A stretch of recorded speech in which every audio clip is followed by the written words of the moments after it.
udah kenyang sama tepung lah. Mulai dari yang lembek, yang keras, yang nggak matang dan lain-lain kita udah lewatin semua. Dan ya terjadilah Korea kan yang sekarang. Keputusan itu ada pada tim atau ada pada yang ditanggung jawabin. Jadi nggak selalu misalkan keputusan itu ada di ketua atau keputusan itu ada di Amir, tapi lebih ke misalkan Rizky bagian produksi ketika dia mau beli bahan baku gitu-gitu ya, yang nentuin Rizky gitu karena dia yang tahu lapangan ketika produksi. Dan Amir sebagai ketua cuma bantu untuk kayak ngasih saran atau misalkan teman-teman lain Fikri atau Farhan kayak ngasih saran. Jadi keputusan pada bidang-bidangnya. Ya lebih kayak mereka kan pengen juga belajar di bidangnya. Ya tanggung jawab di bidangnya, kalian juga bakal belajar buat dapetin skill itu gitu kan. Daripada semua keputusan diambil, nanti mereka kalau emang perusahaan yang gede, ya mereka kan jadi ketua divisi, ya mau nggak mau mereka harus keputusannya sesuai apa yang mereka tentukan gitu. Saya pribadi dari marketing ngelakuin kompetitor review. Jadi semua brand-brand Korea atau produk-produk Korea khususnya tteokbokki yang ada di Indonesia itu kita comparing. Itu juga ada di videonya Mas Jaya Budi, judulnya Simply Marketing. Itu emang tujuannya kita tuh cari tahu kayak fungsi dari produk kompetitor, harganya berapa, dapat apa aja, kekurangannya apa. Nah itu kita breakdown semuanya. Habis di breakdown baru kita nentuin kita nih mau di posisi yang mana, dari entah itu dari segi rasa, dari segi harga, ataupun dari segi pembawaan ke si market yang udah kita rencanain ini. Ya buat teman-teman semuanya yang masih ragu masuk YA, ya nggak usah ragu lah. Ini soalnya udah ada bukti nyatanya ya. Yang tadinya kami itu nggak tahu apa-apa gitu mengenai bisnis, ya akhirnya ya bisa sukses juga gitu. Dalam waktu 6 bulan sekian. Selamat datang di Young Entrepreneur Academy.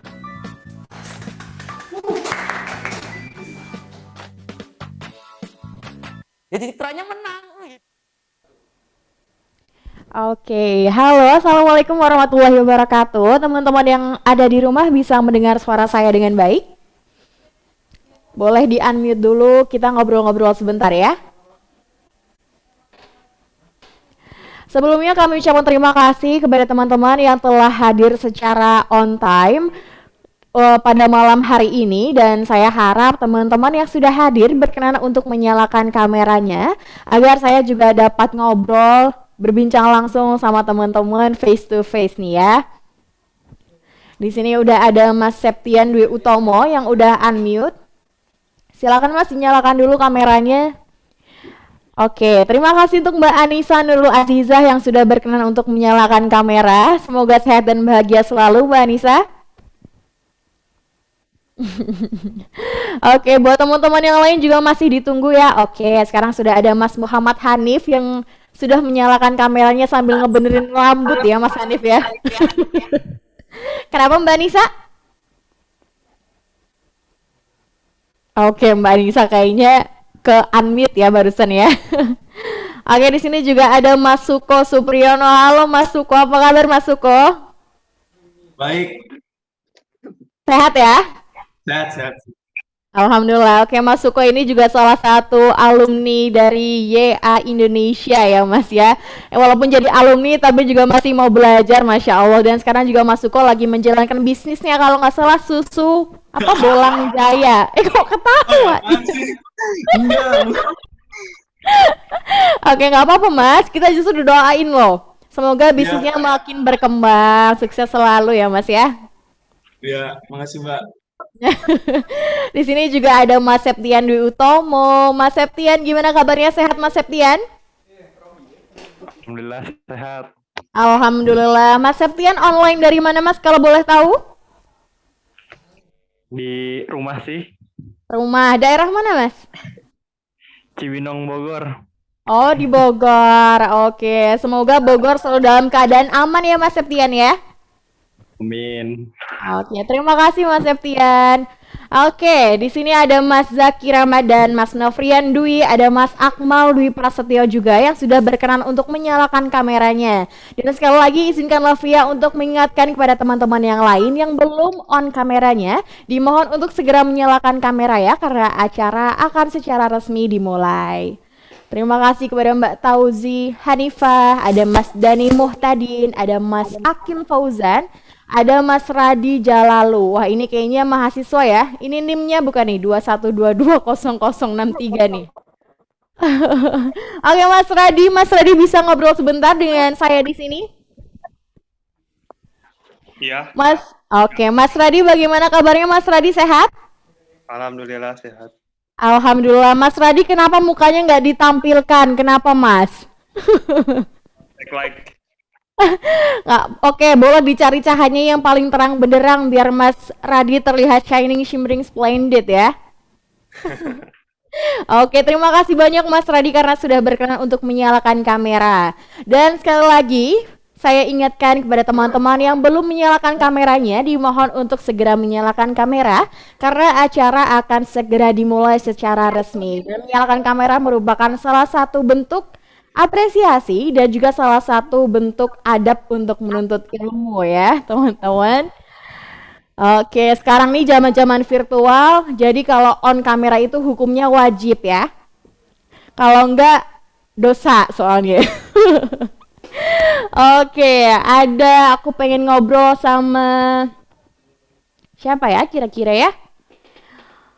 Mas Mohanka Prisatria.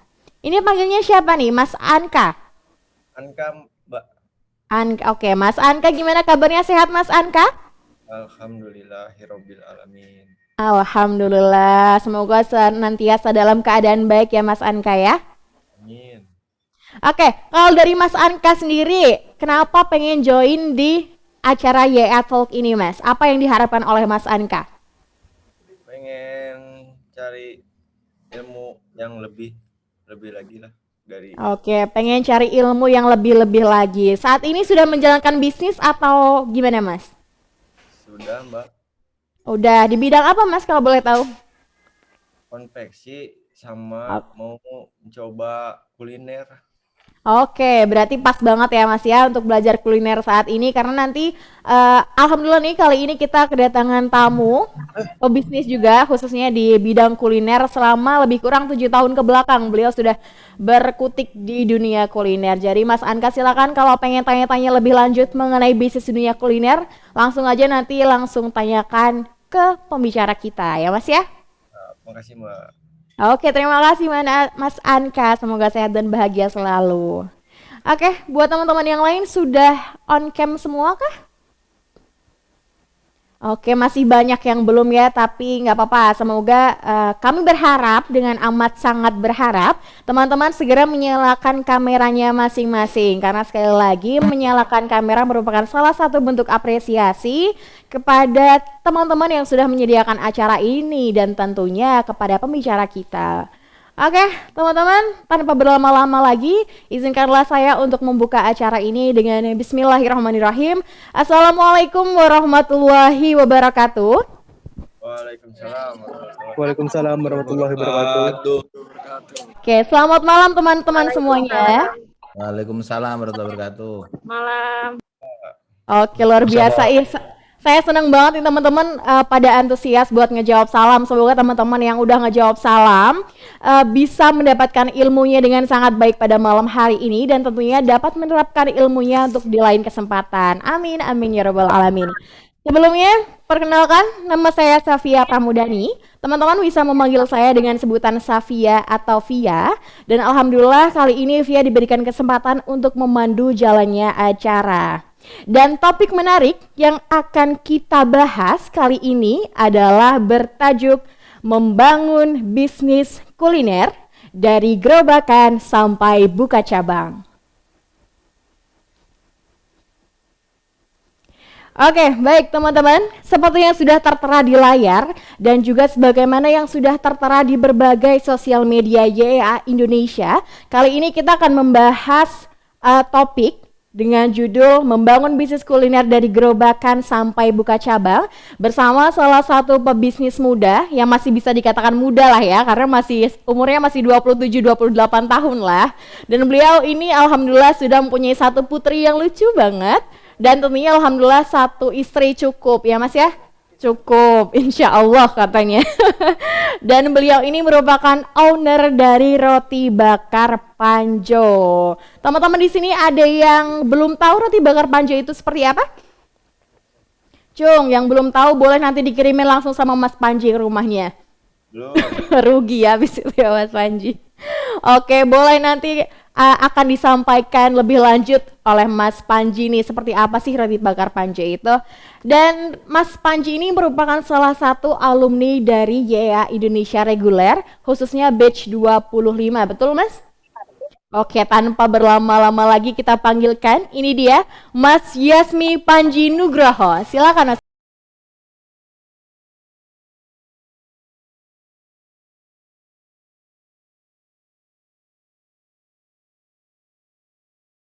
Panji, halo. apa kabarnya? Baik, sehat? Alhamdulillah. Alhamdulillah. Berangkat dari rumah Mas? Dari rumah.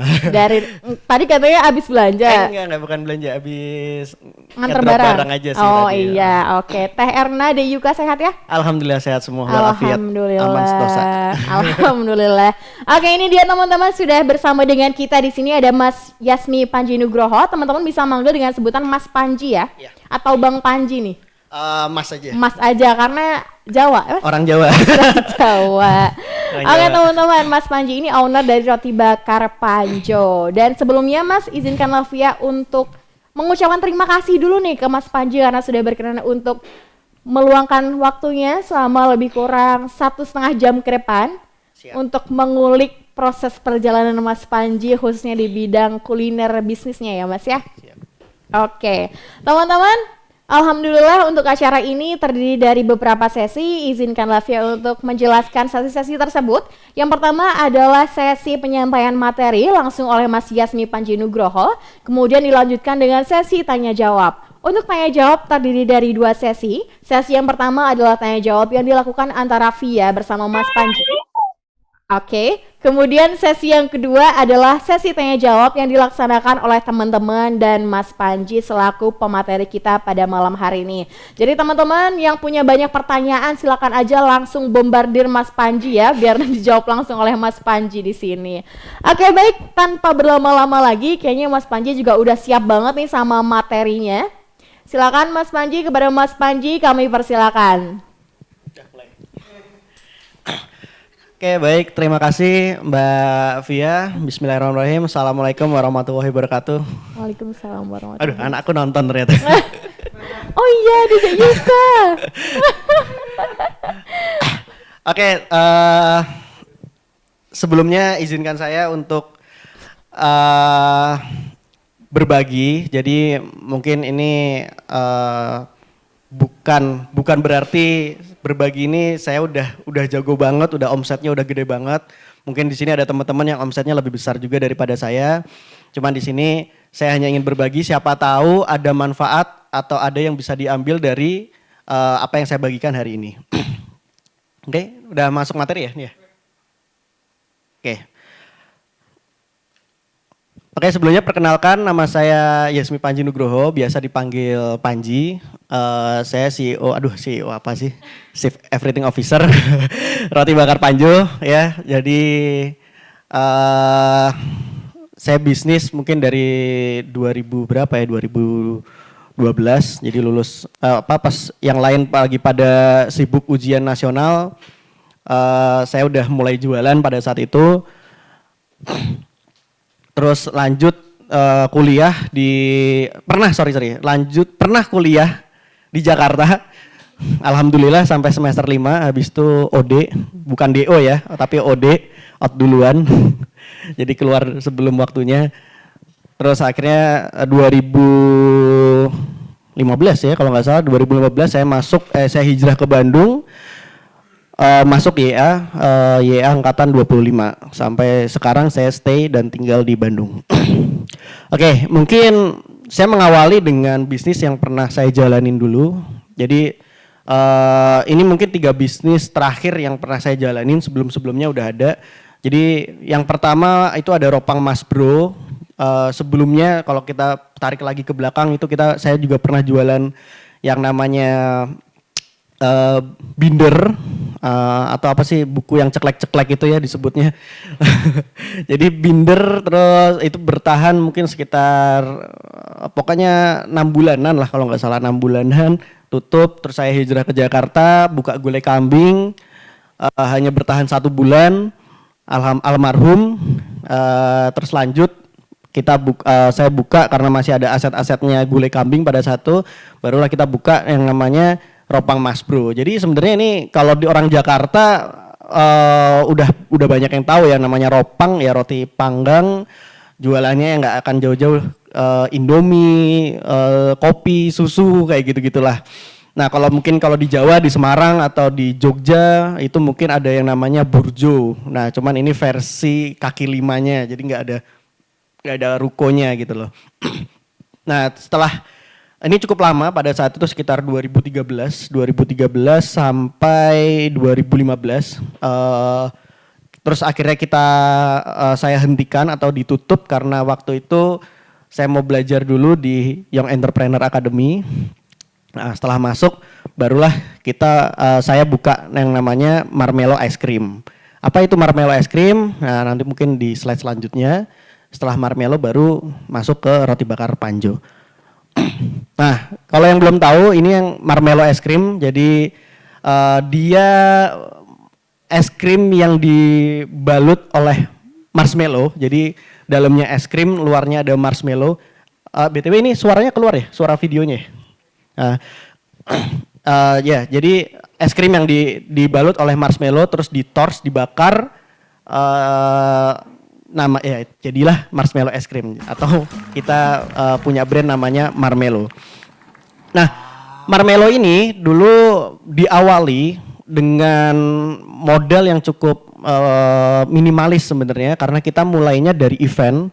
Kita mainnya event to event, jadi kita nggak buka outlet pada saat itu. Nah, sampai akhirnya di 2 event, pada saat itu ada 2 event yang cukup besar, kita masuk dan kita menjadi satu atau menjadi yang punya penjualan tertinggi pada saat itu, karena mungkin tiap event kan mereka mendata gitu kan, kita menjadi produk terlaris dan produk penjualan yang paling tinggi di 2 event tersebut.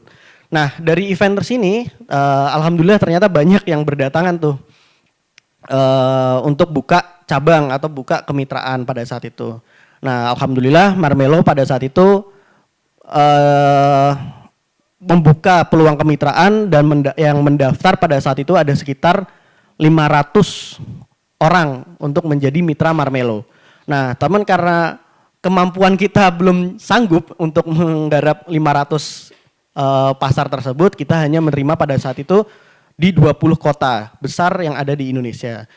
Medan, Makassar, Semarang, Jakarta, Bandung, Surabaya, mana lagi? Jogja, Malang, dan pokoknya itulah saya lupa. Pokoknya kurang lebih ada 20 kota dan masing-masing kota ada yang buka 1, ada yang buka 2, ada yang buka 3 kayak gitu. Jadi kurang lebih di 20 kota.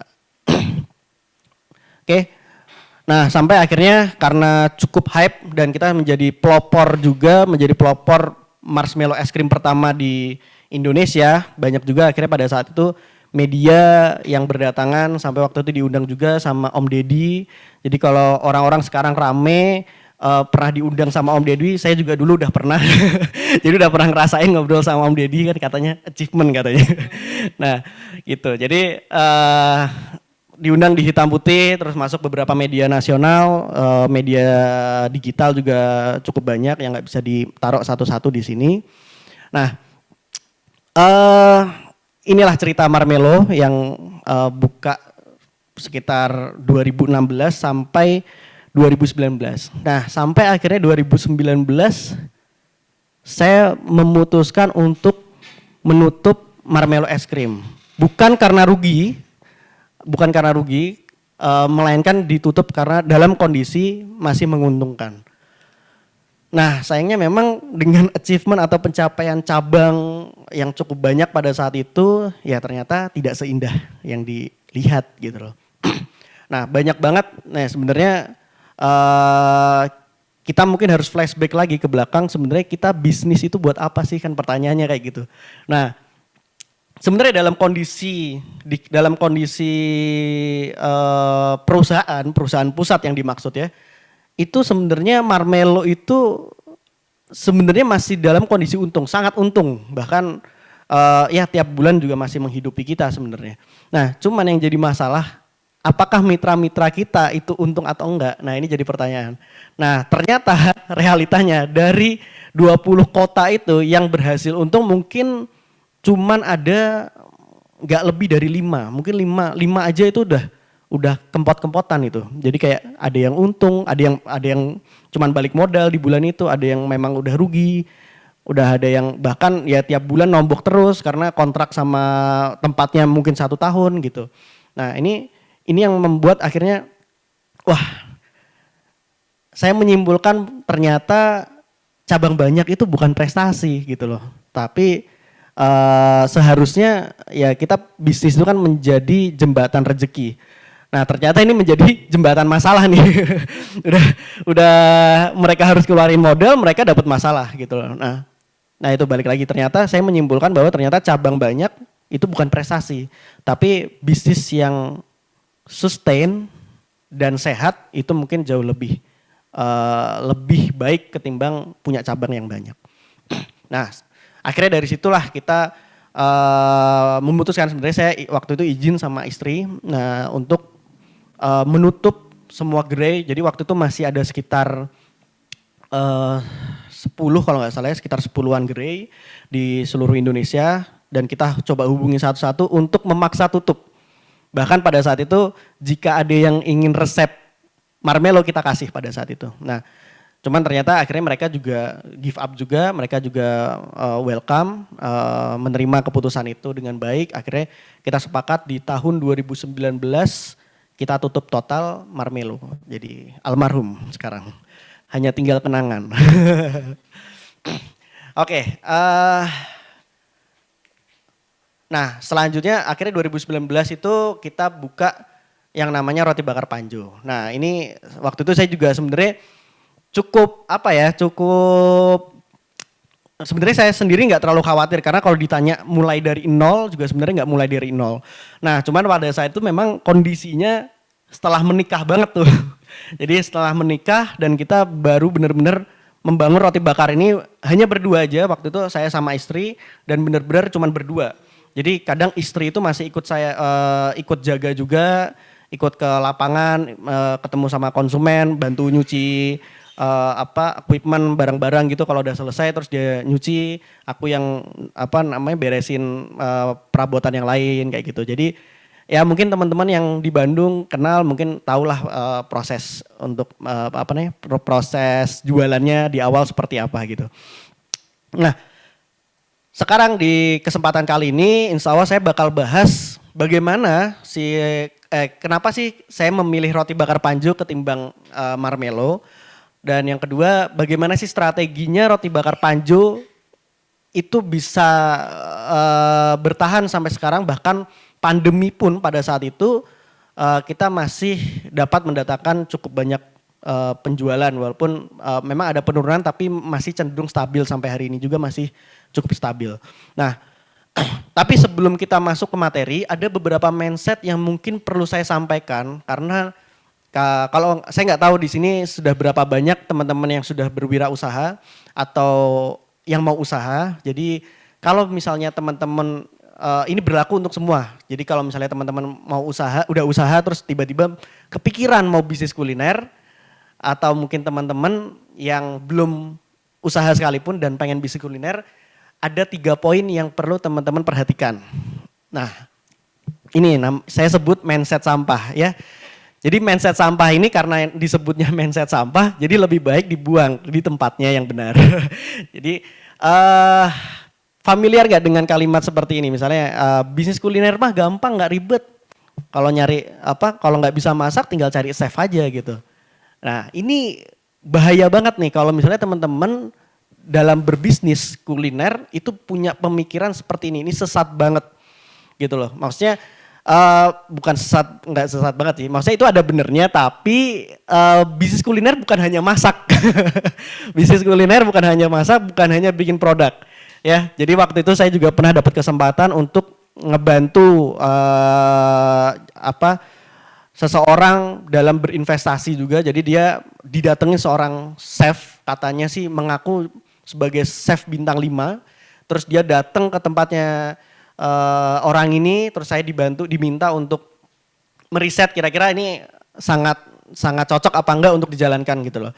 Nah, sebenarnya dengan modal yang gede dan segala macam itu pertanyaannya sederhana. Dia mempresentasikan terus akhirnya dia ketemu angka pada satu biaya investasinya kurang lebih 700 sampai 800 juta untuk buka restoran. Nah, pertanyaannya sederhana pada saat itu, bagaimana cara Anda mengembalikan uang tersebut? Nah, jadi bagaimana cara marketingnya, bagaimana, operasionalnya seperti apa, kayak gitu. Nah, karena masak aja nggak cukup di dunia kuliner itu. Jadi semua orang bisa bikin rendang, tapi nggak semua orang bisa jualan rendang gitu loh. Sama seperti halnya mungkin kalau kata-katanya McDonald tuh semua orang bisa bikin burger, tapi nggak semua orang punya sistem yang baik dalam membangun bisnis burger gitu loh. Nah itu jadi kalau misalnya teman-teman punya pikiran bahwa bisnis kuliner itu gampang, ya silahkan dicoba aja. Saran saya dicoba aja, coba dijalankan kira-kira jalan apa enggak gitu loh. Itu yang pertama. Yang kedua, buat sampingan doang ini mah gitu loh. Jadi mungkin dia punya bisnis lain yang lebih besar. Biasanya yang seperti ini nggak akan bertahan lama. Kalaupun bertahan ya berarti itu udah anugerah banget tuh. Cuman yang saya temuin di lapangan biasanya jarang sekali orang yang menjadikan bisnis kuliner itu sampingan itu bisa sukses di bisnis kuliner. Khususnya apalagi gerobakan ya kayak gitu. Nah, yang ketiga bisnis jalan orang jalan-jalan. Nah, ini sangat amat dilupakan saja. Karena kalau misalnya teman-teman main terjun di bisnis kuliner ya, khususnya apalagi di gerobakan, wah ini dilupakan aja. Karena bisa jadi 1 tahun 2 tahun pertamanya teman-teman itu teman-teman harus turun ke lapangan untuk tahu gimana cara kerjanya, customernya seperti apa, berhubungan dengan customer, terus memperbaiki sistemnya. Itu teman-teman akan sulit kalau teman-teman nggak terjun ke lapangan. Jadi kalau misalnya teman-teman pengen bisnis kuliner dan pengen niatnya udah pengen jalan-jalan, lebih baik lupakan tentang bisnis kuliner. Itu saran saya. Nah, teman-teman juga harus perhatikan antara pebisnis kuliner dengan investor, ini juga berbeda. Jadi kalau teman-teman misalnya pengen buat sampingan doang, pengen jalan-jalan, itu lebih baik teman-teman jadi investor aja. Jadi teman-teman lebih baik menjadi seorang investor bisnis kuliner ketimbang pelaku bisnis kuliner. Karena kalau seorang investor itu boleh sah-sah aja sih, dia mau naruh duit di mana segala macam, itu gak harus fokus. Tapi yang pelaku pebisnis itu harus fokus. Jadi mungkin saya ulangin ya kalimatnya, investor boleh nggak fokus, tapi pelaku bisnis itu wajib fokus. Jadi kalau teman-teman misalnya punya banyak duit terus ada niatan untuk investasi, nah dia harus cek dulu nih background yang diinvest nih. Kira-kira dia akan fokus ke bisnis tersebut atau dia juga punya sampingan. Nah kalau saran saya kalau misalnya ternyata dia punya sampingan, lebih baik jangan diinvest orang tersebut. Karena itu fatal banget, resikonya gede banget. Oke. Mungkin ini ya mindset yang perlu dihilangkan sebelum lanjut ke bisnis kuliner. Oke, sekarang kita karena waktunya terbatas, kita langsung masuk ke materi aja. Nah, ini balik lagi ini disclaimer ya. Ini materi yang saya sampaikan ini berdasarkan pengalaman yang ada di Roti Bakar Panjo. Jadi contoh-contoh yang akan dijabarkan juga berdasarkan apa yang dijalankan oleh Roti Bakar Panjo. Oke, mungkin udah pernah baca bukunya atau mungkin udah pernah dengar nama bukunya, judulnya Buka Langsung Laris. Nah cuman ini saya coba rangkum berdasarkan pengalaman yang ada di Roti Bakar Panjo. Jadi Roti Bakar Panjo di sini ini sebenarnya benar-benar menerapkan formula yang ada di dalam buku ini. Judul bukunya Buka Langsung Laris, ini tulisan dari guru saya Mas Jaya Setiabudi. Jadi apa sih perbedaan roti bakar Panjo dengan bisnis yang sebelumnya, Marmelo Es Krim. Nah, kalau Panjo ini hampir 100% kita mengikuti tata cara yang ada di dalam buka langsung laris. Nah, karena buka langsung laris ini general ya, lebih ke ada fashion juga dan ada fashion dan produk lain. Nah, saya coba rangkum untuk memudahkan teman-teman yang ingin bisnis di gerobakan atau di bisnis kuliner. Oke, yang pertama teman-teman itu perlu yang namanya bidik pasar potensial. Nah, beda dengan halnya Panjo. Bedanya Panjo dengan Marmelo atau bisnis yang sebelumnya. Kalau Marmelo itu bisnis berdasarkan keinginan. Jadi, pengen apa nih? Udah pengen ini aja deh gitu. Jadi bukan berdasarkan pasar. Nah, ini bedanya dengan Panjo. Kalau Panjo ini kita benar-benar sangat keker atau kita benar-benar sangat bidik pasar yang tepat untuk si roti bakar Panjo. Nah, dari 7 tahun dari 2013 sampai sekarang dari 2013 sampai 2021 saya berbisnis kuliner. Akhirnya saya menyimpulkan bahwa yang namanya fashion itu, nah kalau bedanya bisnis kuliner dan fashion itu, kalau fashion itu harus membuat tren atau harus menjadi trendsetter kalau ingin menang di pasar. Tapi kalau kuliner jangan ikut tren. Noh, maksudnya gimana sih kayak gitu. Nah, memang namanya bisnis kuliner itu rada tuh bahasa Jawa ya. Agak unik gitu loh. Jadi kalau kuliner itu terlalu inovatif, konsumen takut, terlalu nggak inovatif juga konsumen, ya itu sulit bersaing akhirnya. Jadi memang kita perlu benar-benar ngambil celahnya, harus perhatikan kira-kira ngambil celahnya di mana. Ya, jadi kalau kayak Marmelo tadi misalnya ambil contoh Marmelo, kurang inovatif apa? Kita jadi pelopor marshmallow es krim pertama di Indonesia. Nah, tapi bisa jadi konsumen kita juga belum siap dengan produk semacam itu gitu loh. Nah, kita rasakan banget pada saat di Marmelo es krim itu sulit banget mengedukasi. Kayak orang datang, marshmallow apa nih marshmallow? Bahkan marshmallow-nya aja konsumen tuh nggak tahu atau pasarnya kita tuh nggak paham gitu loh. Nah, tapi kalau di Panjo ya roti bakar, siapa yang nggak tahu roti bakar gitu loh. Nah, jadi kuncinya yaitu jangan terlalu kuliner jangan ikut tren. Jadi kita harus cari produk yang sekiranya produk sudah everlasting di pasar atau di lingkungannya teman-teman, tapi belum ada merek yang ngetop. Nah, contohnya di Panjo ini seperti apa sih? Nah, ini contoh-contoh marketnya ya, ada blood market, sleeping market, potential market. Kalau blood market tuh pasar yang udah banting-bantingan harga mungkin di situ ya. Kalau sleeping market mungkin ya kayak tadi Marmelo, belum tahu yang mau produknya siapa, ya akhirnya kita butuh edukasi market. Ini tidak berlaku dalam catatan gini, misalnya kita nggak bisa compare dengan Aqua, siapa bilang dulu Aqua juga ini kok belum ada yang kenal, tapi sekarang bisa jadi top of mind kok gitu. Nah, pertanyaannya modalnya ada berapa nih? Kalau misalnya teman-teman mulainya dari bawah tanpa modal yang banyak, ya bagusnya memang teman-teman menargetkan potensial market. Nah, saya ambil contoh di Panjonya sendiri. Nah, karena saya itu orang Semarang, terus saya tinggal di Bandung. Nah, saya tuh bertanya, sebenarnya tuh Bandung tuh yang terkenal apa sih gitu loh. Nah, mungkin dari makanannya tuh yang terkenal apa gitu. Nah, pas kita udah list ternyata salah satunya yang terkenal adalah roti bakar Bandung. Jadi kalau misalnya teman-teman yang bukan orang Bandung, yang orang Bandung terus misalnya keluar ke Bandung, itu rata-rata roti bakar yang bentuknya kotak atau yang biasa kita sebut roti bakar kasino, itu disebutnya roti bakar Bandung. Nah, cuman pertanyaannya yang di Bandung ini kok nggak ada yang bener-bener kuat ya, nama yang brandnya kuat tuh kok nggak ada malah gitu loh. Itu lucunya di situ. Bahkan di luar juga kayak di Semarang, apa sih roti bakar Bandung yang paling terkenal di kota Semarang misalnya? Mungkin nggak ada yang bisa nyebut. Ya namanya roti bakar Bandung ya gitu-gitu aja. Nah, beda halnya dengan mungkin martabak. Kalau di tempatnya teman-teman mungkin sudah ada tuh brand-brand yang sudah terkenal atau yang sudah mulai kuat, nama martabaknya udah banyak banget. Tapi lucunya di roti bakar ini belum ada. Padahal kalau boleh kita tarik ke belakang, sebenarnya roti bakar Bandung itu udah adanya dari kapan sih? Nah, kalau yang di Bandung aja ini udah puluhan tahun dan masih eksis si udah puluhan tahun dan masih eksis di pasar gitu loh.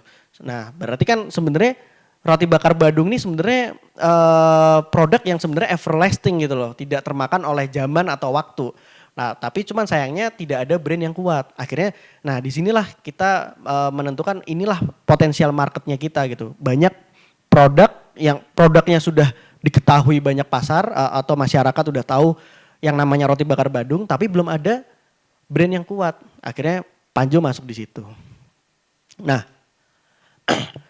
setelah kita sudah tahu, mungkin saya tambahin kayak gini ya teman-teman. Jadi kalau misalnya teman-teman ingin mencari pasar potensial itu seperti apa, nah tinggal teman-teman cari aja kira-kira yang ada di lingkungannya teman-teman apa gitu, atau produk yang sekiranya sudah lama tapi belum ada merek yang kuat atau belum ada merek yang kuatnya apa, nah itu bisa teman-teman menjadikan potensial market. Jadi sebenarnya bidik pasar potensial ini sebenarnya adalah sebuah riset pasar. Jadi sebelum teman-teman membuat produk, ya baiknya riset. Cuman ini bahasanya bidik pasar aja gitu loh secara lebih sederhana. Oke, setelah teman-teman udah tahu kira-kira, oh aku udah tahu nih mau buat apa. Nah berarti kan kita harus punya produknya dong gitu kan. Nah kita buat yang namanya produk ngangenin. Nah produk ngangenin itu apa sih? Produk yang sekiranya orang datang, dia nggak kapok. Dia mau datang lagi, dia makan, dia coba lagi, dia datang lagi, sampai akhirnya dia rekomendasi, dan akhirnya temennya rekomendasi lagi, dan seterusnya. Nah, itu yang disebut produk ngangenin.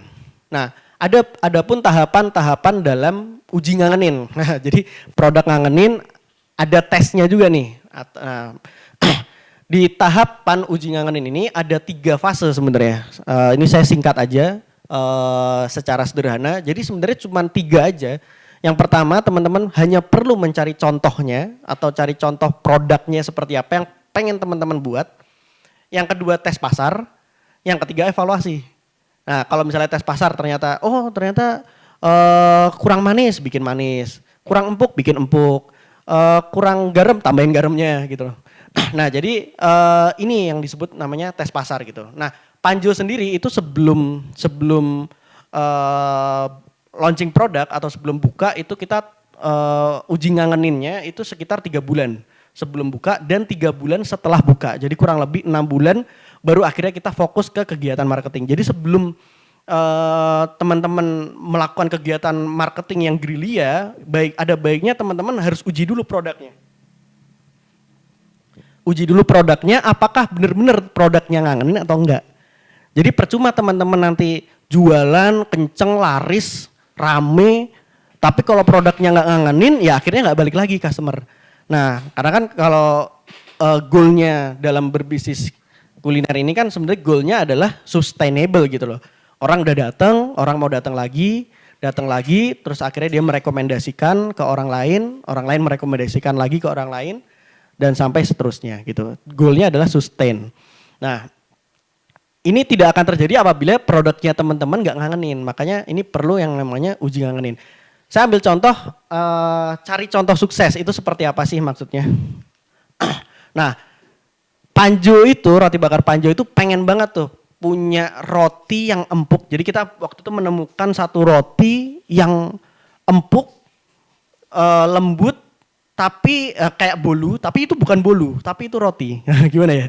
Jadi kayak akhirnya kita buat roti yang seperti itu gitu. Nah kalau misalnya kayak roti bakar yang lain kan, makasih mas. Roti bakar yang lain kan itu kalau misalnya didiamkan beberapa jam aja, itu biasanya udah kering. Nah beda halnya dengan roti bakar Panjo, itu kalau dibesokin sekalipun bahkan sampai 2 hari, itu masih terasa lembut dan masih terasa empuk. Jadi itu tanpa harus di kulkas ya, tanpa harus diangetin dan segala macam, itu masih tetap empuk. Nah kita punya diferensiasi di situ. Nah inilah pentingnya teman-teman cari contohnya atau mungkin bahasa bisnisnya benchmarknya. Kalau teman-teman udah punya benchmarknya, ini teman-teman akan jauh lebih mudah dalam uji ngangeninnya gitu loh. Nah uji ngangenin ini tidak harus di produk yang sama ya, misalnya roti bakar terus teman-teman cari roti bakar kayak gitu enggak. Misalnya saya ambil contoh ayam geprek misalnya. Nah, teman-teman bisa uji ngangenin dengan halo, cari ayam geprek yang fried chicken yang enak mana sih? Nggak harus ayam geprek ya. Misalnya fried chicken yang enak yang mana? Oh, fried chicken yang ini enak. Nah, bikinlah fried chicken yang minimal mendekati fried chicken tersebut. Nah, di ayam geprek apa aja sih ininya ingredientsnya? Salah satunya kan ada sambelnya juga nih. Nah, kira-kira sambel apa yang enak untuk sekiranya dikombinasikan dengan ayam geprek? Misalnya ada sambel bumbu hitam kalau di Jakarta tuh ada bebek Madura bumbu hitam ya kalau nggak salah, bebek Madura bumbu hitam. Nah, saya belum pernah menemukan tuh ayam geprek pakai bumbu hitam Madura. Nah, bisa jadi itu jadi satu produk ayam geprek baru gitu loh, atau menjadi diferensiasi ayam geprek di kategorinya gitu loh. Jadi ayam geprek bumbu hitam misalnya seperti itu. Nah, setelah udah dapet contohnya, sambelnya pengen pakai bumbu hitam, ayam fried chickennya pakai ayam fried chicken merek A misalnya. Nah, akhirnya dapat satu produk baru namanya ayam geprek Andre misalnya kayak gitu, ayam geprek Andre. Nah, habis itu gimana taunya kalau pasar suka atau enggak, kan kayak gitu kan. Jangan akhirnya kita buat. Nah, biasanya masalah-masalah si pembuat produk itu merasa kalau produk kita tuh enak. Nah, kayak saya juga pernah di posisi itu. Saya buat produk, terus saya ngerasa ini produknya udah enak kok gitu. Padahal belum tentu. Bisa jadi pasar tidak penerima gitu loh. Nah, akhirnya balik lagi ke step selanjutnya, yaitu tes pasar. Nah, kita harus tes pasar. Setelah tes pasar, sampai akhirnya nemu orang ngambil lagi. Nah, itu berarti udah ngangenin. Tapi kalau belum ya ditanya kira-kira masukannya apa buat produkku. Jadi ada tips ya, tips uji ngangenin itu jangan tanya tapi minta masukan. Jadi yang saya maksud tes itu kita harus lempar ke pasar ya, entah lempar ke konsumen, entah lempar ke temen, atau lempar ke orang yang saran saya sih yang mulutnya pedes dalam mengomentari itu enak banget tuh sebenarnya. Cuman kadang kuat-kuatan aja kita telinganya dengerin mereka ngomentarin kan. Tapi kadang kita butuh orang-orang tersebut gitu loh. Nah, kayak kebetulan di teman-teman saya juga ya yang pedes-pedes juga banyak gitu loh. Nah, akhirnya kita minta saran ke mereka, kita minta masukan. Jadi kita nggak tanya nih, maksudnya enak nggak? Nah, kalau biasanya orang Indonesia ya, apalagi orang Jawa tuh kalau ditanya enak nggak? Oh enak, apalagi sambil ditodong pisau gitu, enak nggak gitu. Itu juga pasti akan jawab enak gitu loh. Tapi kalau minta masukan cenderung biasanya lebih jujur gitu loh. Misalnya boleh dong minta masukan untuk roti bakarku, misalnya kayak gitu. Mereka akan sampaikan biasanya, oh ini terlalu berminyak Ji gitu. Nah, kita coba kurangin minyaknya. Jadi kita tampung tuh kalau udah dapat masukan. Sampai akhirnya ada yang ngomong, ini enak nih, pas nih, misalnya kayak gitu. Nah itu baru teman-teman boleh lah itu mulai jualan atau mulai gerilya dalam kegiatan marketing. Oke, tadi dari formula tadi yang pertama, tadi bidik pasar potensial. Yang kedua, produk yang ngangenin. Nah, udah dapat pasar potensial, udah dapat produk yang ngangenin, selanjutnya, ini fundamental bisnis ya. Jadi kalau ini catatan guru saya, jadi kalimatnya kurang lebih boleh jadi Anda jagoan ngiklan atau jualan. Jadi esensi produk ngangenin tuh seperti ini. Boleh jadi Anda jagoan ngiklan atau jualan, tapi kalau produknya nggak ngangenin, hanya akan mendatangkan kekecewaan. Sebaliknya, mereka yang mulai dengan memuaskan pelanggan, meski trafficnya nggak kenceng di awal, tapi lebih stabil dan langgeng. Nah ini mungkin teman-teman perlu garis bawahi, memuaskan pelanggan. Jadi sebenarnya produk ngangenin itu adalah servisnya kita kepada konsumennya kita. Artinya bagaimana cara kita memuaskan konsumen kita. Jadi bukan hanya memuaskan konsumen itu kan bukan hanya dengan cara servisnya bagus, penyampaian kata-kata bagus, mungkin dengan kebersihan yang baik, tapi produk yang bagus itu juga harus ngangenin gitu loh. Jadi produk yang bagus itu juga bagian dari servis kita ke konsumennya kita. Oke, udah dapat pasarnya, terus kita udah bikin produknya, selanjutnya kemasan pertama yang diambil atau kita berbicara soal kemasan. Nah, ini outlet roti bakar Panjo yang ada di Jalan Tengku Umar, bentuknya gerobakan, kaki 5, tapi ya insya Allah menghidupi lah, menghidupi. Jadi kelihatannya nggak keren gitu, tapi ya udahlah, apa ya namanya juga bisnis gerobakan ya, kurang lebih memang nggak keren-keren banget gitu. Ya yang penting kan profitnya ya yang keren. Oke, nah buat gambaran teman-teman, ini gerobak pertamanya Roti Bakar Panjo yang ada di Jalan Tengku Umar. Nah, kemasan pertama diambil, atau kita berbicara kemasan dalam bersaing dengan beberapa outlet yang lain atau dalam bisnis retail, itu kemasan itu sangat penting banget gitu loh. Kayak misalnya teman-teman ke Indomaret misalnya, pasti yang dilihat dulu kemasannya dulu. Nah, jadi kemasan yang bagus itu membuat konsumen untuk mengambil. Nah, kalau produk yang ngangenin itu bikin konsumen balik lagi. Jadi untuk bisa ngambil pertama kali atau untuk didatengin pertama kali, ya kemasannya harus bagus gitu. Nah, kalau di dalam dunia kuliner ada yang saya alami ya, maksudnya ini balik lagi yang saya alami, ada 2 poin yang kadang luput dari kita semua gitu loh. Jadi kadang kita terlalu ngemas over bagus, tapi fundamentalnya malah nggak ada gitu loh. Nah, yang pertama, konsumen tahu nggak sih kita jualan apa? Itu yang pertama.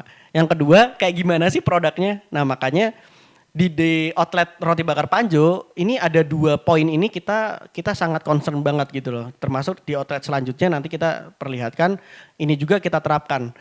Yang pertama, jualan apa? Makanya kita bikin banner di situ tulisannya Roti Bakar Panjo. Fungsinya untuk memberitahu bahwa yang kita jual adalah roti bakar gitu loh. Nah, kadang orang cuma nulis misalnya karena dia pengen udah belajar ilmu branding misalnya, terus dia hanya nulis panjonya doang nih tanpa nulis roti bakar. Orang hanya tahu panjo apa ya, dia akan bertanya-tanya lagi. Tapi kalau dia udah tahu ada tulisan dengan clear, jelas di sana, roti bakar kayak gitu. Itu jauh lebih mudah untuk konsumen. Nah, seperti itu. Jadi kata kunci produk ini perlu diperhatikan buat teman-teman yang misalnya mau jualan gerobakan, ini penting banget. Jadi hanya kata kunci untuk dimasukkan ke dalam implementasi outlet gitu ya. Nah, yang kedua, kayak gimana sih gitu, maksudnya kayak gimana sih produknya. Nah, ini perlu adanya display produk. Nah, jadi orang tahu jualan roti bakar, tapi kan dia nggak tahu gambarnya seperti apa, atau mungkin namanya manusia kan sekarang jadi makhluk visual gitu. Jadi dibutuhkan gambar-gambar yang mentereng untuk ditampilkan di outletnya kita. Tapi Mas Panji itu kan gerobakan, tapi kan tempatnya nggak gerobakan tuh, akhirnya tempatnya nggak kecil, itu kan ada outletnya. Nah, kalau misalnya ukurannya kecil 1,5 kali 1,5 gimana? Sama juga kita juga di outlet kita yang kedua ini di Burma Cikutra, walaupun ini nggak bisa jadi contoh ya, karena ini pun ada kesalahan sebenarnya. Nanti saya kasih tahu kesalahannya. Ini pun kita sampaikan bahwa kita juga tulis di dalam outlet itu ada roti bakar, ada display. Cuman displaynya itu kan itu di belakang. Seharusnya itu di tempatnya logo. Jadi di logo itu ada Roti Bakar Panjo, itu harusnya jadi displaynya kita dengan keterbatasan tempat. Jadi kalau teman-teman belum punya tempat yang gede dan hanya nyewa nyewa lahan di tempat orang yang cuman ini, kalau yang di sini ukurannya cuman 1,5 kali 1,5, sangat kecil. Tapi cukup oke lah secara awareness-nya juga cukup bagus untuk orang-orang di sana gitu. Nah, itu perlu yang namanya display produk, itu penting banget. Kecuali brandnya teman-teman emang udah kuat banget, nggak perlu kayak cuman McDonald gitu, dia cuman ngasih M-nya doang aja orang udah tahu ini McD gitu loh. Nah, kalau kita kan baru-baru mulai, jualan apa nih? Kita cuman kasih logo merahnya doang, orang nggak ngerti mungkin bisa jadi. Orang bertanya ini jualan tahu atau jualan roti.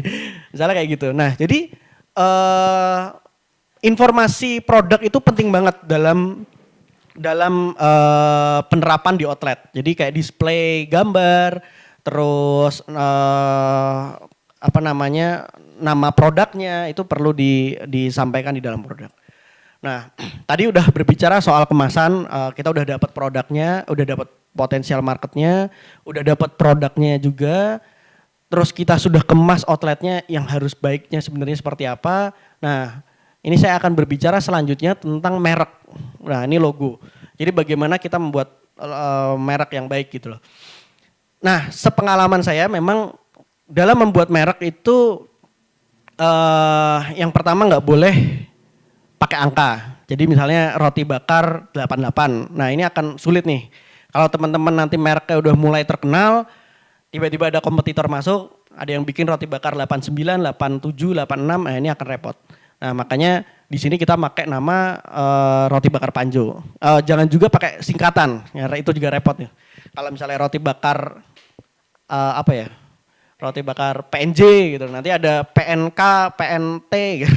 Repot. Jadi lebih baik disebut pakai satu kata yang sekiranya mudah diucapkan. Nah, di sini kita memilih waktu itu roti bakar Panjo. Sebenarnya pada saat itu hanya berpikir Panji, Panjo kayak gitu aja sih sebenarnya. Biar nggak apa ya, menurut kita itu juga udah cukup mudah diucapkan. Tapi seiring berjalannya waktu justru malah saya dapat arti, ternyata Panjo itu punya arti, kalau di dalam bahasa Aceh itu artinya lembut, kapas. Nah, kapas itu kan lembut. Jadi sebenarnya itu juga selaras dengan roti bakar Panjo yang memang kita buat rotinya empuk dan lembut. Nah, buat teman-teman, mungkin perlu tahu cerita logonya Panjo itu seperti apa. Nah, ini dulu awal banget, ini kita buat logonya tuh seperti ini. Roti bakar Panjo tuh dulu mereknya si logonya seperti ini. Jadi kalau misalnya teman-teman belum bisa punya logo yang bagus, nah ini Panjo pun juga dulu punya masa-masa seperti itu. Nah, icon tidak mempresentasikan roti yang digunakan, tata letak tidak proporsional, identitas Panjo terlalu kecil. Nah, ini kan dalam ilmu branding mungkin udah banyak dicoretnya nih ya. Sebenarnya udah salah semua ini.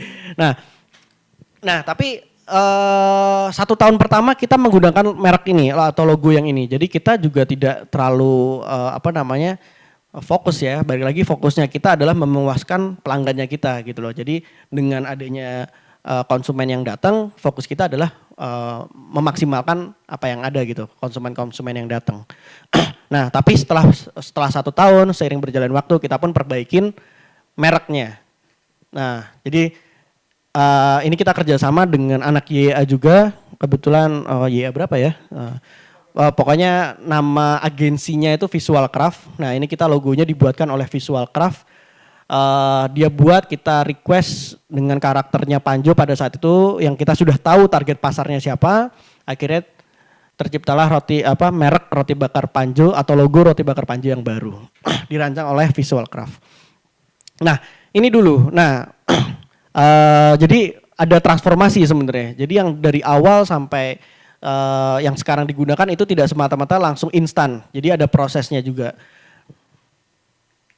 Begitupun juga di kemasan. Nah, ini buat teman-teman yang nggak percaya, dulu kita pakai kemasan yang pertama nih, yang di kiri atas. Itu kemasan roti bakar Panjo 3 bulan pertama dalam proses uji ngangenin. Jadi kita benar-benar nggak pakai kemasan yang kece, yang bagus. Nggak kita hanya beli di warung. Malah katanya istri saya, ini kayaknya kotak yang, karena saya nggak nemu gambarnya. Ini saya ngambil di internet, kata istri saya ini kotaknya lebih bagus daripada yang kita pakai pada saat itu. Katanya ini kebagusan nih, kayaknya dulu lebih jelek lagi deh gitu. Nah, terus habis itu 3 bulan pertama akhirnya kita mulai perbaikin roti bakar Panjo di slide di kanan atas itu 3 bulan selanjutnya. Terus kita evaluasi, sepertinya kita butuh warna yang lebih cerah, kita akhirnya kasih warna merah. Jadi kita tuker yang merah jadi putih, putih jadi merah. Akhirnya ketemulah yang kotak nomor 3 itu. Sampai akhirnya 1 tahun, sampai akhirnya sisa 1 tahun, mungkin sekitar 6 bulanan berarti ya. 6 bulanan kita pakai kemasan yang warna merah itu. Sampai akhirnya kita desain ulang, kita pakai kemasan box atau kita pakai kemasan seperti pizza. Kenapa? Karena bukan tanpa alasan ya. Jadi bukan tanpa alasan, bukan tanpa alasan kenapa kita memakai kemasan dus, karena pada saat itu kita kan juga menerima orderan yang cukup banyak ya. Jadi ada orderan online. Nah, orderan online itu kemasan yang sebelumnya tidak memadai dalam orderan jarak jauh. Artinya banyak yang apa namanya letoy ya, jadi kemasannya tuh agak letoy, jadi bikin produknya jadi rusak. Akhirnya kita buat, karena produknya kita juga ada hubungannya dengan saus-sausan, benchmarknya kita balik lagi kita cari contohnya itu adalah produk-produk pizza yang pakai kemasan kayak apa dus kayak gitu. Akhirnya kita implementasikan ke produknya kita, ke roti bakar. Nah ini kemasannya jadi lebih solid dia produknya dan lebih tahan banting. Ini bisa di play nggak sih? Nah nggak nyala ya, nggak nyala nggak apa-apa.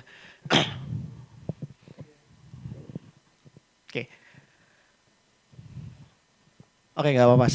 Ini sebenarnya kenapa sih saya sampaikan ini teman-teman? Kenapa saya menyampaikan ada transformasi logo, ada transformasi kemasan. Termasuk ini sebenarnya ini berbicara soal konten. Jadi kalau misalnya teman-teman niat untuk scroll Instagramnya Panjo ke bawah, itu kita tidak pernah bikin konten sama sekali. Jadi kita baru bikin konten mungkin 1 tahun ke belakang aja nih. Baru 1 tahun ke belakang kita bikin konten. Tapi awal banget kita tidak pernah membuat konten. Jadi kita hanya repost beberapa produk yang diupload ke sama orang-orang atau customernya kita, terus kita upload ulang di Instagramnya kita. Nah ini transformasi artinya dalam pembuatan konten pun kita juga bertumbuh gitu loh. Makanya kita kan fokus kita adalah tumbuh kan. Makanya di konten pun akhirnya kita tambahkan, kita mulai soroti, kita mulai perbaiki desainnya. Nah ini kurang lebih kayak gini. Kita saksikan cuplikan daripada rumah produksi roti bakar Panjo. Bahan roti bakar yang dibuat menggunakan resep rumahan akibat. Ini nyata ya teman-teman, jadi maksudnya ini benar-benar kondisi kita pakai produksi itu bentuknya kurang lebih seperti ini di tempatnya kita.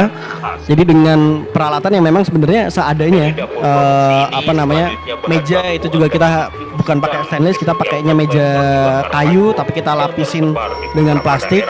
Terus ovennya juga kalau misalnya teman-teman main di bakery atau di cookies, ada yang namanya oven tangkring, itu kita pakai yang apinya nggak naik turun lah gitu loh. Jadi nggak stabil, tapi ya itu kita lakukan selama hampir 1 tahun lebih kita pakai oven semacam itu. Nah cuman sekarang kita udah naikkan, artinya kalau kita mulai dari yang sederhana pun sebenarnya sangat bisa gitu loh. Nah itu yang mau saya sampaikan, artinya kita kalau mau mulai sih bisa aja dengan kondisi yang seadanya juga, nggak harus sempurna gitu loh. Jadi mulai tidak harus sempurna, tapi sempurnakan sambil jalan. Nah, oke, lanjut. Nah ini saluran D atau sama dengan P, atau D sama dengan P, distribusi sama dengan promosi. Nah ini sebenarnya hampir semua pelaku kuliner pun melakukan ini ya. Masuk ke GrabFood, GoFood, ini pun harus siap. Jadi teman-teman sebelum launching pun, sebelum melakukan kegiatan gerilya di kegiatan marketing, perlu diperhatikan bahwa di GrabFood dan GoFood pun ini udah harus dipersiapkan. Nah kita juga sebenarnya nggak hanya GoFood dan GrabFood ya, ini juga kita juga lagi masuk ke Shopee Food, terus ada lagi kerjasama juga dengan PAX bukan Paxel, PAX Express. Jadi dia lokal Bandung, dia kayak GoSend gitu, tapi hanya bayar 10.000. Nah ini yang kayak gini-gini nih teman-teman harus tahu juga nih peluang-peluang seperti ini. Jadi yang tadinya mereka customer itu harus bayar kenaikan harga, bayarnya jaraknya jauh, ini mereka cuma hanya bayar 10.000 dengan harga outlet, bukan harga GoFood. Karena kalau harga GoFood kan kita harus naikkan kan sekitar 20-25%. Kalau enggak ya enggak nutup kan. Jadi kita harus naikkan karena memang ada biaya adminnya sebesar itu. Nah makanya pada saat ada kerjasama dengan PAX pun, kita sekarang ada kerjasama dengan PAX yang seluruh Bandung itu hanya perlu membayar 10.000 untuk ongkirnya dengan harga outlet. Jadi harga outletnya yang tidak dinaikkan 20%. Seperti itu. Oke, lanjut, ini penyebar virusnya. Jadi bagaimana strategi Panjo untuk memperkenalkan Panjo. Nah, kita fokusnya ke food blogger, selebgram, artis TikTok, anak hits. Anak hits di sini tidak harus yang hits di Instagram, tapi bisa jadi ibu-ibu PKK yang aktif itu juga anak hits sebenarnya di lingkungan PKK-nya misalnya kayak gitu. Atau ibu-ibu arisan, nah itu juga. Kebetulan kalau customernya Panjo itu banyaknya kan ibu-ibu sebenarnya. Jadi kita memang terus terang kita banyak nargetin justru malah kegiatan-kegiatan yang ada ibu-ibunya di situ. Waktu itu kita event tentang ibu juara, kita sponsorin, kita kasih produknya. Ya ternyata itu jauh lebih efektif gitu. Nah, cuman teman-teman ada satu cara waktu itu Panjo melakukan, jadi Panjo itu waktu di awal bukan dalam kondisi yang baik ya, artinya dalam keuangan yang bagus gitu. Nah, cuman kegiatan marketing itu kan tetap perlu dijalankan. Nah, bagaimana sih Panjo menjalaninya? Jadi pada saat itu kita list sekitar 300 ya. Jadi kita punya list sekitar 300 food blogger, selebgram, artis TikTok yang ada di Bandung. Nah, kita undang untuk mereka datang, waktu itu belum pandemi ya. Jadi kita undang mereka untuk datang ke tempatnya kita untuk mencicipi. Jadi kita tuh tidak mengeluarkan biaya marketing atau tidak mengeluarkan biaya endorse, hanya mengeluarkan biaya produk. Jadi kita ngeluarin biaya produk si roti bakarnya aja. Jadi biaya HPP lah atau COGS. Nah, kita hanya mengeluarkan itu, kita undang sekitar 300. Memang 300 selebgram atau 300 food blogger itu tidak ada yang datang semua. Jadi mungkin dari 300 yang akhirnya datang itu sekitar 70. Nah, tapi sekitar 70 itu juga punya influence yang cukup bagus sebenarnya. Makanya akhirnya dari selebgram dan food blogger dan lain-lain itu kita sebenarnya meningkatkan penjualan hampir 10 kali lipat hanya dari selebgram, food blogger yang kita tidak mengeluarkan budget endorse. Nah, contohnya seperti apa? Nah, ini contoh-contoh yang apa namanya? Salah satu ini artis artis TikTok. Ini artis TikTok dulu. Jadi kalau bikin story dia memang selalu pakai love gitu ya kalau artis TikTok pakai filter gitu. Nah, ini dia jadi di 70 selebgram itu 70 hampir semuanya itu ngupload di Instastory-nya. Memang tidak bertahan ya, tidak di feed, tapi itu juga cukup membantu penjualan di kita untuk memperkenalkan atau awareness-nya Panjo ke masyarakat itu sangat membantu banget sebenarnya. Nah, ini salah satunya. Ini juga sebenarnya kalau ditanya apakah dia influencer, sebenarnya nggak influencer karena followersnya juga sebenarnya cuma 5.000. Tapi dia cukup hits. Nah, cukup hits di kalangan kampusnya dia, di angkatannya dia, ternyata dia cukup dikenal. Nah, makanya akhirnya kita undang dia untuk datang dan dia welcome banget.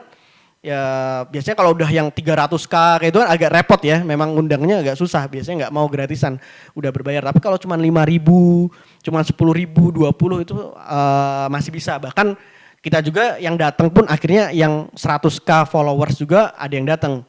Nah, contohnya ini nanti teman-teman bisa cek namanya Nada Siva. Ini kita bahkan tidak endorse. Karena ini dari mulut ke mulut, aku nggak tahu gimana caranya, gimana ceritanya, tapi dia dapat produk kita. Dulu gitu.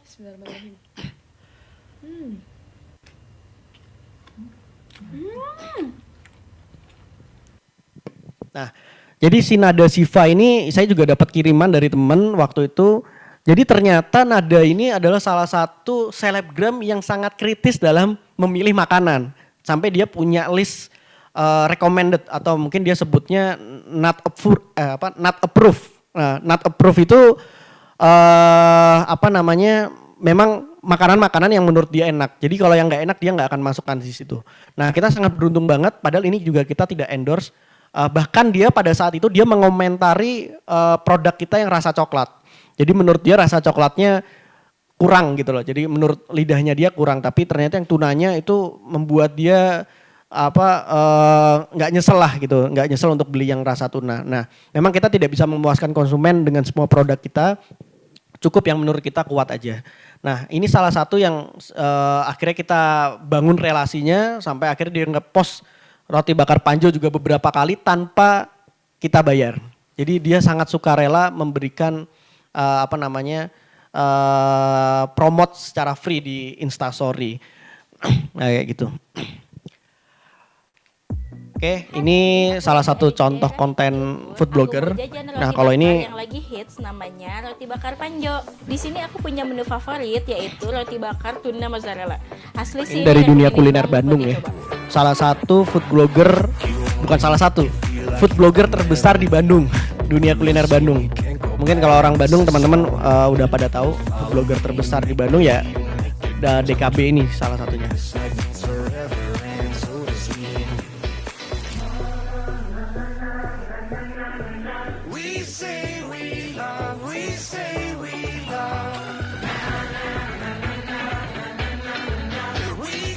Ini nih roti tuna pakai mozzarellanya. Di dalamnya itu udah ada tuna, jagung. Isiannya sih gila, ini lumer banget.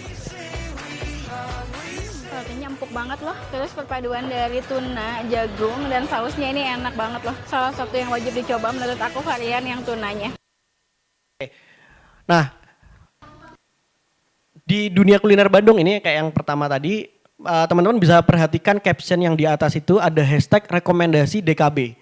Nah, ini tidak semua produk yang di-endorse, yang ngiklan di tempatnya dia itu dapat hashtag rekomendasi DKB. Jadi ini pentingnya teman-teman juga cari tahu atau berkomunikasi dengan baik dengan food blogger. Jadi tidak asal, oh Kak saya mau endorse, saya mau promote gitu, nggak sekedar begitu. Tapi teman-teman harus tahu sebenarnya apa sih, karena kalau dibilang oh food blogger, oh semuanya pasti ngiklan di food blogger gitu loh. Tapi apakah food blogger mau merekomendasikan produknya kita atau benar-benar dia punya hashtag? Biasanya kalau food blogger itu udah rata-rata udah punya hashtag tertentu tuh.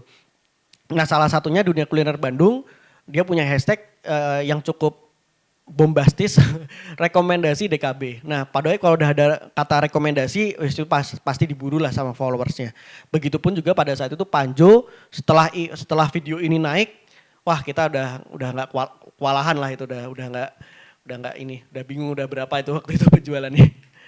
Oke, nah ini juga waktu itu kondisi awal-awal pandemi, alhamdulillah kita masih diberikan rezeki karena nggak ada yang dine in, nggak ada yang datang langsung ke outlet, tapi kita dikerumunin waktu itu justru dengan Gojek dan GrabFood. Ini juga terjadi juga karena penyebar virus tersebut, ada selebgram, ada food blogger, begitu. Nah sisanya ini pengungkit konversi. Pengungkit konversi itu lebih diartikan dalam arti apa sih yang membuat konsumen mau nyoba dulu. Yang penting nyoba dulu deh gitu loh. Nah waktu itu kita juga waktu di Burma, untuk outlet kita yang kedua kita pakai kupon. Jadi kita kerjasama dengan Burmanya atau swalayan tersebut. Kita ajak kerjasama, kita taruh di kasir. Ada untuk pembelian berapa kita berikan. Itu jauh lebih efektif. Jadi apakah pertanyaannya brosur, kupon itu efektif atau enggak? Pertanyaannya naruhnya di mana dulu. Nah jadi kalau teman-teman misalnya aku bikin brosur udah nggak efektif sekarang, kan sekarang zamannya digital gitu. Nah berarti bisa jadi naruhnya yang salah. Tapi kalau waktu Panjo itu kita naruhnya di depan kasir. Jadi pada saat dia mau keluar kita hadang dengan vouchernya kita, sebelum pulang dia beli dulu produknya kita. Dan itu sangat efektif banget pada saat itu. Nah selain kupon, apa sih yang bisa dilakukan? Salah satunya adalah konten. Nah ini bisa teman-teman bisa perhatikan, kira-kira lebih ngiler yang mana nih gitu. Nah ini juga kita lihat dari like yang cukup banyak ya. Kita komparasi dengan roti bakar coklat juga. Nah ini adalah foto bukan dari kita, ini foto dari food blogger juga. Jadi teman-teman, kalau teman-teman perhatikan memang kita tadi kalau misalnya teman-teman punya waktu lebih untuk kepo, teman-teman bisa kepo di Instagram kita di Roti Bakar Panjo. Itu kita tidak pernah di 1 tahun, mungkin 1 tahun pertama kita tidak pernah ngepost yang beneran konten buatannya kita. Jadi kalau misalnya teman-teman nanya nih, oh foto kayak gitu kan biayanya mahal mas gitu loh. Teman-teman bisa cek di Roti Bakar Panjo, kita hampir tidak mengeluarkan konten. Jadi foto-foto yang atau video-video yang dibuat oleh selebgram, food blogger itu kita jadikan konten Instagramnya Panjo gitu. Oke, mungkin sampai sini saya tutup mungkin dengan kalimat penutupnya, don't be yourself but grow yourself. Jadi seperti Panjo jadi lebih berarti. Terima kasih buat semuanya. Kalau ada pertanyaan dipersilahkan. Oke, itu dia kalimat penutup dari Mas Panji ya. Don't be yourself but grow yourself. Ada satu kalimat juga yang tadi menarik banget yang diucapin sama Mas Panji. Kata Mas Panji, mulai tidak harus sempurna, tapi sempurnakanlah sambil berjalan. Itu ucapan buat teman-teman ya. Jangan lupa pokoknya jangan tunggu sempurna baru jalan, tapi perbaiki sambil berjalan gitu ya Mas ya. Insya Allah. Oke. Ini kalau Via lihat dari kontennya ini sebenarnya teman-teman harusnya ditarik biaya sih Mas. Karena ini udah ngomongin teknis nih. Oh gitu ya. Luar biasa banget, alhamdulillah nih teman-teman. Secara free udah dapat ilmu yang luar biasa dari Mas Panji, mulai dari bisnis sebelumnya sampai akhirnya bertahan dengan roti bakar Panjo. Nah sebenarnya Via punya banyak banget pertanyaan buat Mas Panji, tapi karena waktu sudah menunjukkan pukul 20 sekian. Bentar lagi ya. Iya, jadi harus dipercepat nih Mas. Langsung aja Via ke beberapa pertanyaan yang relate banget sama topiknya ya Mas ya. Via mau tanya nih perihal, kalau menurut Mas Panji sendiri nih, keunggulan dari bisnis gerobakan itu apa Mas dibandingkan yang lain Mas? Oke, bisnis gerobakan yang pasti kalau kita berbicara modal tidak lebih besar daripada kita membuat resto.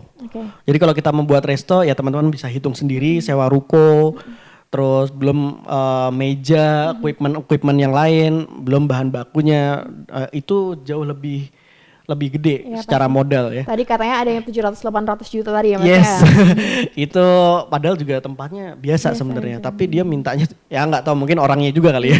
Nah itu relatif lebih kecil secara modal. Nah yang kedua karena kita gerobakan dan tempatnya terbatas, barang yang kita jual pun juga nggak bisa banyak sebenarnya. Jadi kayak roti bakar ya kita hanya fokus ke roti bakar. Kalau restoran kan misalnya restoran ayam geprek aja misalnya. Ya ada ayam, belum sambelnya harus banyak, belum minumannya. Ya itu juga sebenarnya ayam geprek itu jauh lebih ringan ya, lebih spesifik gitu. Tapi kalau yang lebih tidak spesifik lagi tuh lebih repot lagi tuh. Belum kayak yang makanan warteg misalnya atau makanan Sunda itu kan banyak banget bahan bakunya gitu loh. Ya sebenarnya hanya beda tantangannya aja sih. Kalau gerobakan cenderung lebih mudah dalam mengelola si produknya. Terus modalnya juga jauh lebih kecil ketimbang kita membuat restoran. Itu ada beberapa keunggulan dari bisnis gerobakan. Yang pertama adalah modalnya relatif lebih kecil dibandingkan teman-teman kalau mau bikin restoran. Dan kemudian juga untuk Mas ya, untuk pengelolaan produknya sendiri relatif lebih mudah, dikatakan lebih mudah ya mungkin ya Mas. Sebenarnya kalau dibilang mudah, tantangannya pasti berbeda ya. Tantangannya pasti berbeda. Tapi ya karena pilihannya nggak terlalu banyak, ya memang lebih mudahnya karena pilihannya nggak banyak aja sebenarnya bahan bakunya. Baik, itu dia lebih simple ya Mas ya. Lebih simple. Itu teman-teman untuk keunggulan bisnis gerobakan. Nah selanjutnya nih Via pengen tahu nih Mas, kalau kira-kira nih tips buat teman-teman yang mau mengawali bisnis gerobakan ala Mas Panji apa? Apa yang harus dilakukan untuk pertama kalinya? First stepnya mindsetnya dulu tadi yang benar. Mindset sampahnya harus dihilangkan dulu tuh. Karena ya kayak tadi misalnya saya yang mungkin tadi saya cerita, saya juga dalam waktu bahkan sampai sekarang saya juga masih terlibat di kegiatan teknis. Ya, terlibat di dalam kegiatan misalnya ada yang sakit, saya juga kadang bantu. Jadi nanti kalau misalnya teman-teman main ke Bandung, main ke Roti Bakar Panjo, jangan kaget kalau misalnya ternyata ada saya di sana lagi bantuin kasir atau kadang suka masak. Kalau lagi bosan di kasir ya saya masak gitu. Ya itu nggak jarang gitu. Saya masih sering banget seperti itu. Jadi kita sering dengar nih Mas, kalau pebisnis tuh ya enaknya bisnis kita jalan, pebisnisnya jalan-jalan. Nah buat teman-teman yang mau mulai ini sebaiknya kayaknya dipinggirin dulu ya Mas ya. Kalau kamu investor, nah itu bisa. Nah, jadi kalau tinggal ngasih duit aja terus kita jalan-jalan, bisa kalau kamu investor ya. Tapi kalau latar belakangmu kayak saya dengan ekonomi yang nggak terlalu bagus-bagus banget juga ya lupakan aja gitu loh. Kalau mau nyari investor boleh-boleh aja. Pertanyaannya ilmunya udah mumpuni atau enggak kan kayak gitu. Dan ada yang diinvestkan apa tidak gitu ya Mas. Tapi kalau misalnya baru mulai banget, saya juga tidak merekomendasikan pakai investor. Mulai aja dulu, coba dari awal, rasain prosesnya seperti apa. Ya itu justru yang membuat kita kuat sampai hari ini. Setuju banget itu yang dibilang Mas Panji. Kita tuh gimana ya? gimana kita bakal jadi besar kalau hal-hal kecil aja tidak mampu kita selesaikan. Nah kalau di EA juga itu berhubungan dengan technician managerial entrepreneur, betul Mas? Nah karena Via belum jadi pebisnis nih, silakan Mas Panji mungkin bisa ulik sedikit nih masalah TME ke teman-teman. Mungkin teman-teman ada yang belum tahu nih Mas. Apa ya, TME ya itu kegiatan apa, teknikal, manajerial. Jadi namanya pebisnis itu ada fasenya tuh. Kalau jadi fase awal ya memang kita mau nggak mau di kegiatan teknis gitu loh. Ya kalau misalnya di roti bakar ya kita bikin rotinya, ya kita ngasirin, ya kita nerima konsumen gitu. Atau mungkin bahasa umumnya yang tadi saya bilang CEO, Chief Everything Officer. Ya kita yang masak, ya kita yang jadi kurirnya, kita yang nganter barangnya, kita yang terima konsumen, kita yang marketingin. Kalau ada admin ya kita adminin. Semuanya kita kerjain di awal semua sendiri. Kayak gitu. Nanti kalau udah mulai naik step baru kita manajerial, udah mulai fokusnya ke target-target kayak gitu. Ngelola teman-teman yang sudah didelegasikan tugas. Betul. Dan sedangkan kalau untuk entrepreneur sendiri bertugas untuk mencari relasi ya Mas ya. Terkesan hahaha kesana kemari, cuman juga itu sudah melewati banyak hal di belakangnya ya Mas ya. Oke Mas Panji, aku juga pengen nanya nih terkait dengan tadi kan dikatakan kalau bisnis gerobakan ini modalnya relatif lebih kecil nih dibandingkan dengan teman-teman yang mau buka restoran gitu. Nah kalau boleh tahu Mas nih secara gamblang, emang nilai angka dalam angka nih Mas, kira-kira modal yang dibutuhkan buat teman-teman buka bisnis itu berapa sih Mas? Kalau kita sebenarnya gini, modal itu hanya berbicara, menurut saya modal itu hanya berbicara soal opsi. Jadi semakin kamu punya banyak modal, semakin kamu punya banyak opsi. Jadi kamu punya modal 10 juta, opsinya mungkin cuman 3. Kamu punya modal 100 juta, opsimu lebih banyak lagi gitu. Mungkin ada 50 kayak gitu. Nah jadi modal itu hanya berbicara soal opsi. Kalau ditanya modalnya berapa, kita juga tidak bisa compare. Kalau misalnya ditanya pada saat kita buka Ropang Mas Bro itu modal nggak nyampe 5 juta. Nggak nyampe. Tepatnya saya nggak tahu ya pada saat itu, karena udah agak lama, jadi kurang lebih mungkin sekitar 3 juta gitu loh. Kurang lebih modal mungkin 3 jutaan untuk yang Ropang Mas Bro tadi. Tapi kalau kita berbicara soal Panjo, ini juga kita nggak bisa compare nih sama yang di Ropang. Kenapa? Karena yang di Panjo itu kan modal kurang lebih mungkin sekitar 7 sampai 8 untuk di awal. Dan itu juga di waktu itu sudah ada modal tuh, udah ada tabungan dari bisnis sebelumnya. Jadi kita nggak bisa compare. Jadi kalau misalnya ditanya, mungkin kalau ditanya 2 juta pun atau 1 juta pun sebenarnya bisa jalan. Tergantung produk yang mau dipilih apa betul. gitu Mas. Sebenarnya tergantung ini juga ya, kayak misalnya kita nggak punya, orang tuh kadang terpentok dengan kata modal tuh. Jadi kalau misalnya nggak punya modal, dia akan ngomongnya ya modal selalu bentuknya uang, padahal enggak juga. Kalau enggak, makanya saya mungkin di EA juga diajarkan ya, bahwa kalau nggak punya modal, ganti kata modal dengan nego. Nah, Panjo pun juga sebenarnya seperti itu. Kalau misalnya ditanya apakah kita sewa 1 tahun, enggak. Kita juga nyewanya per bulan. Kita nyewanya per bulan karena nggak ada modal untuk 1 tahun sewa tempat itu. Jadi kita bayarnya per bulan.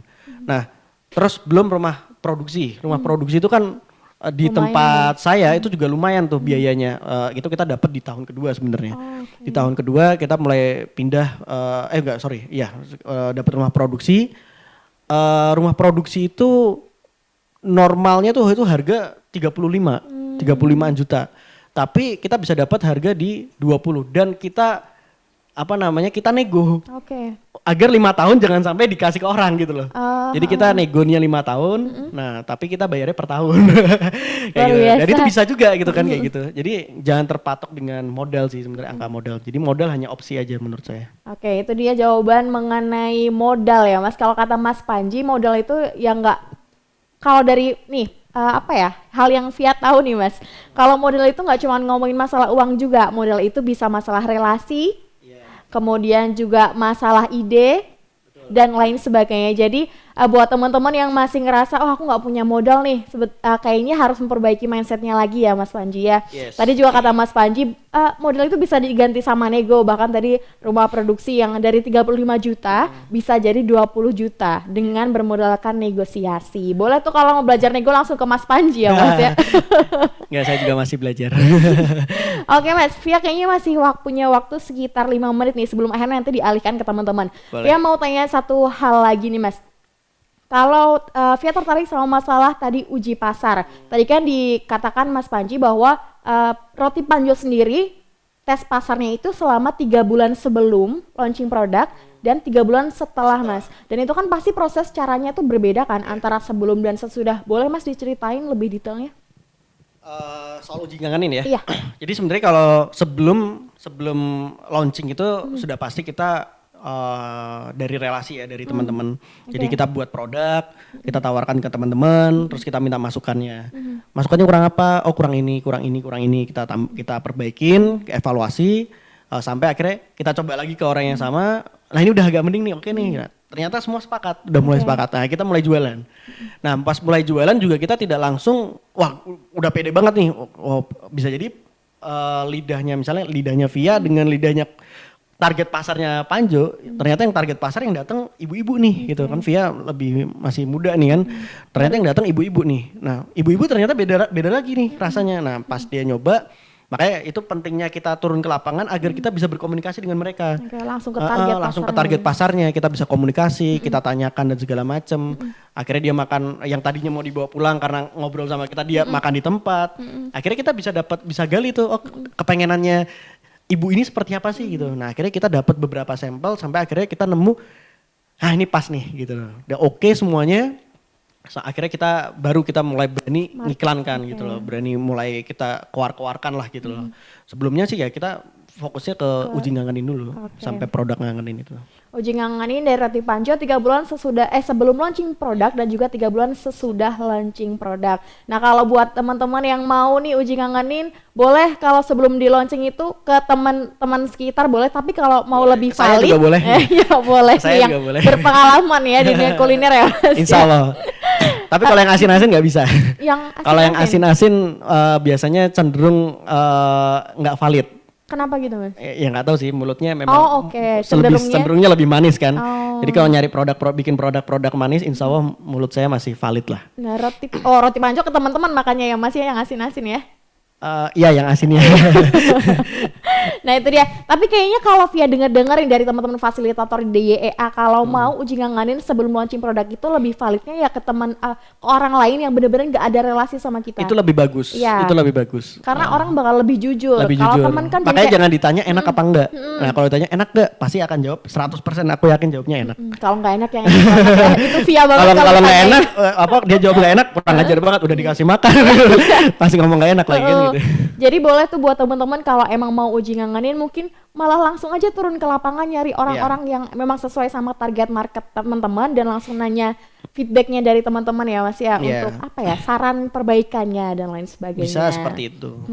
Oke Mas, kayaknya Via sebenarnya belum cukup sih kalau dari Via pribadi, tapi ini teman-teman udah banyak banget pertanyaan yang mau disampaikan. Jadi silakan buat teman-teman yang mau tanya, Via pengen mengapresiasi teman-teman yang udah on cam nih Mas. Dan silakan buat teman-teman yang sudah on cam, kami persilakan untuk menanyakan jawaban. Oke, di sini ada Mas Hadi yang udah raise hand. Mas Hadi boleh langsung unmute aja Mas, perkenalkan dirinya dan langsung sampaikan pertanyaan Mas Hadi.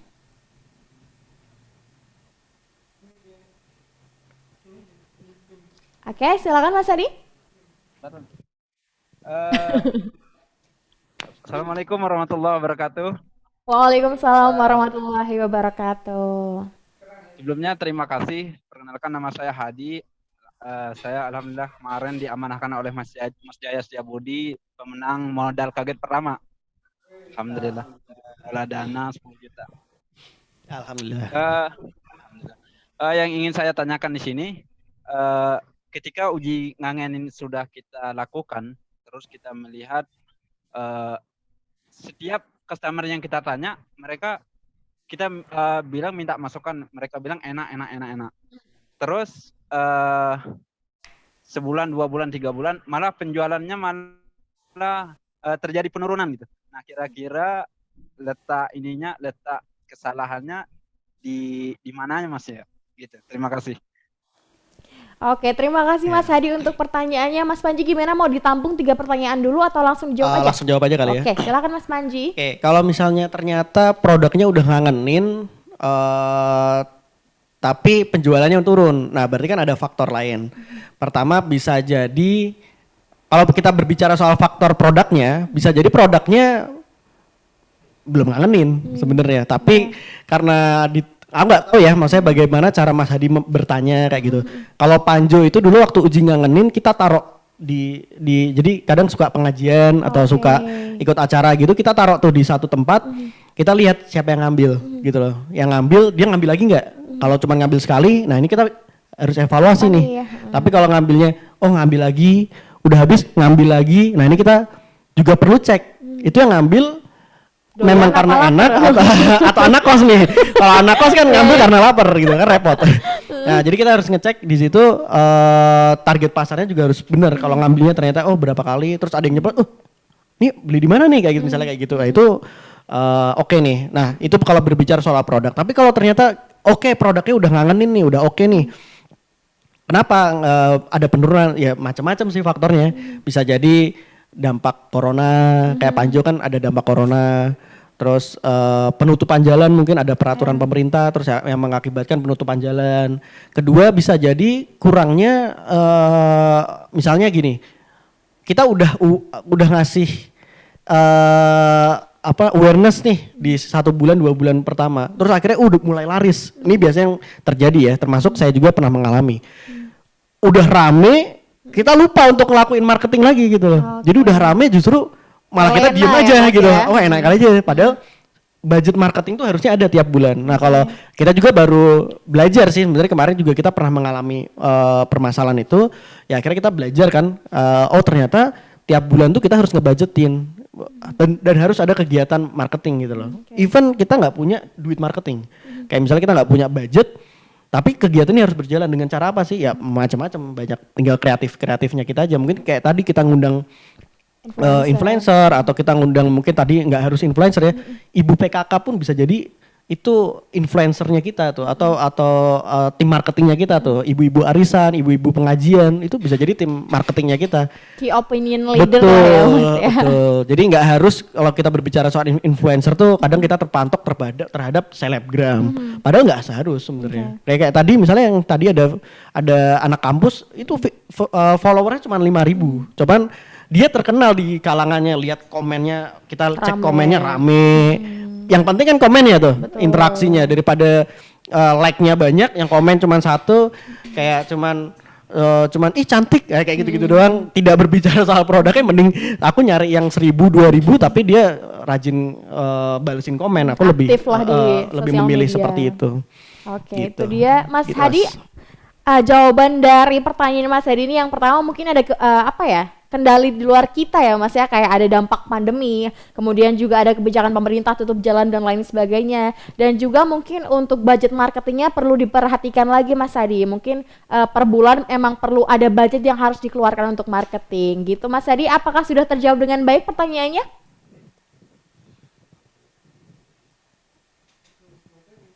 Oke, sudah ya Mas ya. Kayaknya Mas Hadi kesulitan buat unmute. It's okay Mas Hadi, terima kasih banyak. Di sini juga ada Dek Yuka nih yang sudah menjawab beberapa pertanyaan. Kayak bantuannya Teh Erna.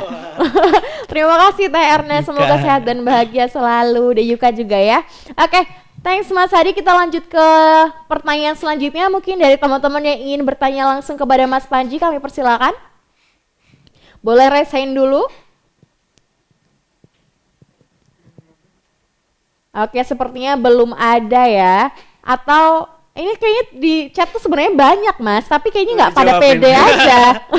Udah dijawabin sama istri. Oke, bisa dijawabin sama Teh Erna. Atau karena malu-malu aja nih Mas.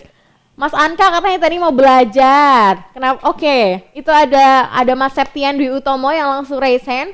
Silakan, boleh Mas Septian menyampaikan pertanyaannya kepada Mas Panji. Halo? Mas Septian bisa mendengar suara saya dengan baik? Oke, sepertinya terkendala di sinyal ya Mas Septian, karena di sini pergerakannya agak lambat. Boleh dari Mas Septian kita beralih dulu ya? Oh oke, udah ya? Halo Mas Septian?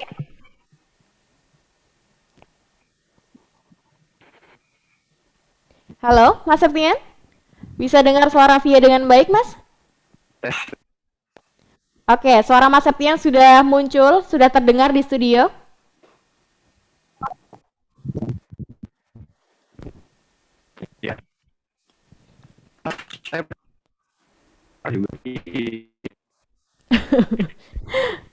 Oke. Mohon maaf Mas Septian, sepertinya sinyalnya bermasalah. Jadi suara Mas Septian terbata-bata nih di studio. Boleh dikirim di room chat aja untuk Mas Septian? Oke, terima kasih ya Mas Septian ya. Silakan untuk pertanyaannya dicantumkan di room chat. Kita lanjutkan dulu ke pertanyaan yang lain ya Mas ya. Ada Mas Sultan Yazid di sini. Mas Sultan, halo Mas Sultan, bisa dengar suara Via dengan baik?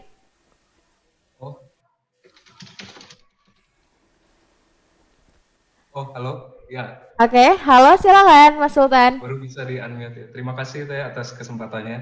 Sami-sami. Sebelumnya salam kenal, saya Sultan dari Bandung. Terima kasih atas pemaparannya, sangat insightful sekali begitu dan bikin saya lapar. Saya punya pertanyaan ini untuk Mas Panji.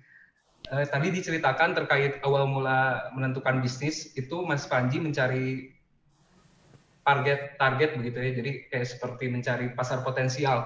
Dan Mas Panji menemukan bahwa roti ini adalah pasar potensial yang perlu dikemas lebih menarik lagi karena belum ada begitu ya. Nah pertanyaannya itu bagaimana jika SDM yang kita punya itu merupakan SDM yang dapat membuat bisnis yang di pasar itu sebetulnya udah banyak produk yang mengemas itu dengan baik gitu. Nah bagaimana supaya produk kita tuh menjadi outlier atau unggul gitu dibanding produk-produk yang sudah ada begitu. Terima kasih Mas. Jadi seperti tipsnya begitu. Baik, terima kasih Mas Sultan. Via izin untuk mengkonfirmasi pertanyaan lagi ya Mas. Berarti ini lebih ke bagaimana mencari diferensiasi produk yang memang sudah banyak di pasaran begitu ya Mas ya? Oke, siap. Mas Sultan belum di-unmute tapi Via paham udah angguk-angguk ya. Oke, silakan Mas Panji. Boleh tahu nggak kira-kira produk yang sudah rame itu yang dimaksud apa? Oke, silakan Mas Sultan di-unmute dulu ya Mas ya. Oh, nggak bisa. Oke, boleh dibantu sama teman-teman fasilitator untuk membantu Mas Sultan meng-unmute dirinya. Ya, sebetulnya saya punya SDM yang dapat membuat sebuah bisnis kopi begitu Mas. Tapi kan kopi ini menjadi hal yang marak sekali gitu ya, ada di mana-mana. Dan pembedanya pun ya itu saja gitu, cuman dari nama atau brand, logo dan lain sebagainya. Nah, tips dari Mas Panji untuk membuat produk kopi ini sebagai produk yang outlier itu seperti apa begitu? Aduh, saya sendiri sebenarnya kalau ditanya perihal diferensiasi ya, karena ya kita berpikir ke produk yang saya bikin sih sebenarnya kayak roti bakar ya, saya akan membuat diferensiasi di roti bakar gitu. Karena karena kopi saya belum pernah main, sebenarnya saya nggak terlalu bisa jawab, tapi mungkin Mas Sultan mungkin saya bisa kasih gambaran. Nah, kalau kasih gambaran mungkin bisa. Jadi gini, dalam membuat sebuah diferensiasi itu sebenarnya sederhana Mas. Artinya tinggal kita atau ada teori namanya bolak-balik. Bolak-balik. Jadi sebenarnya kalau misalnya mereka warna merah, kita warna biru, mereka semua warna biru, kita warna merah.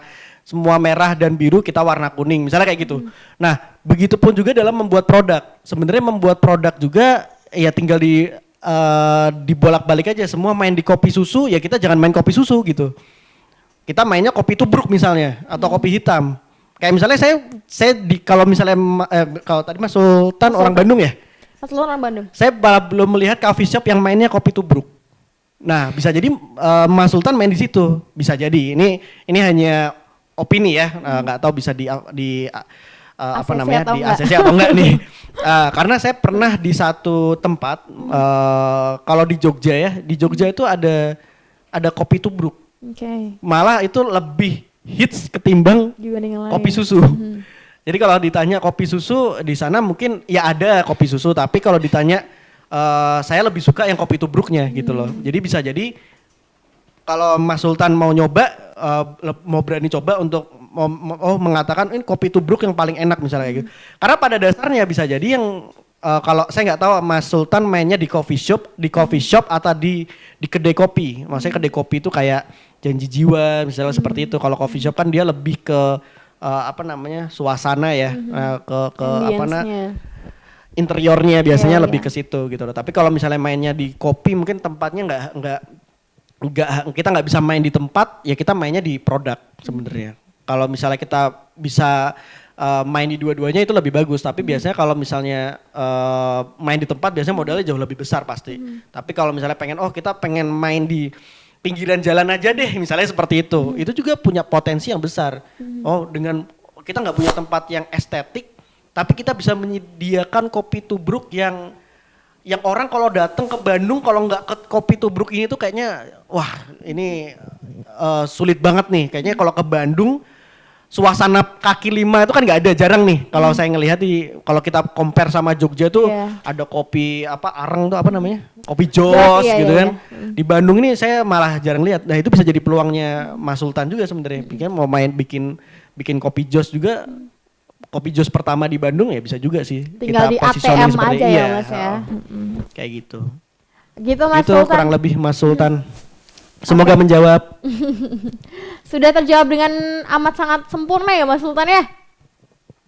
Oke, baik, terima kasih banyak Mas Sultan untuk pertanyaannya dan tentunya terima kasih Mas Panji untuk jawabannya. Kita lanjut nih ke pertanyaan selanjutnya. Tapi sebelum itu Via pengen nyapa, tadi ada Mas Robi di sini. Mas Robi masih bergabung dengan kita? Oke, halo Mas Robi. Ini juga salah satu alumni dari YEA virtual lebih Lagi tepatnya. jualan. Lagi jualan. Ini lagi di warung nih. Halo, ini Mas Robi di Malang, Mas. Oh, di Malang. Iya. Mas Robi ini bisnisnya namanya Pentolin. Pentolnya Indonesia katanya. Mas Robi gimana kabarnya, sehat, Mas? Halo Mbak Via, alhamdulillah sehat. Halo, Alhamdulillah. Halo. Iya Mas Robi, terima kasih sudah join di kelas ini walaupun sudah cukup belum pernah gimana ya Mas ngomongnya susah banget. Selalu merasa menjadi orang yang kurang ilmu gitu. Jadi mau belajar Bagus, terus pembelajar. gitu ya. Terima kasih banyak Mas Robi. Semoga ilmu yang didapatkan hari ini dapat diterapkan di Pentolin ya Mas ya. Amin. Amin. Oke, terima kasih Mas Robi, sehat selalu. Kita lanjut nih.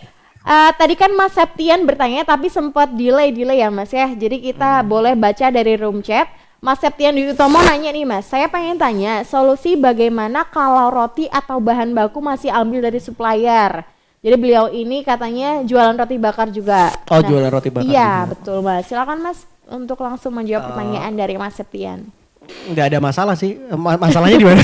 Nah, itu dia. Solusi bagaimana kalau roti atau bahan baku masih ambil dari supplier? Maksudnya dia pengen produksi lagi, produksi sendiri gitu atau gimana? Mungkin seperti itu. Boleh Mas Septian kalau masih susah untuk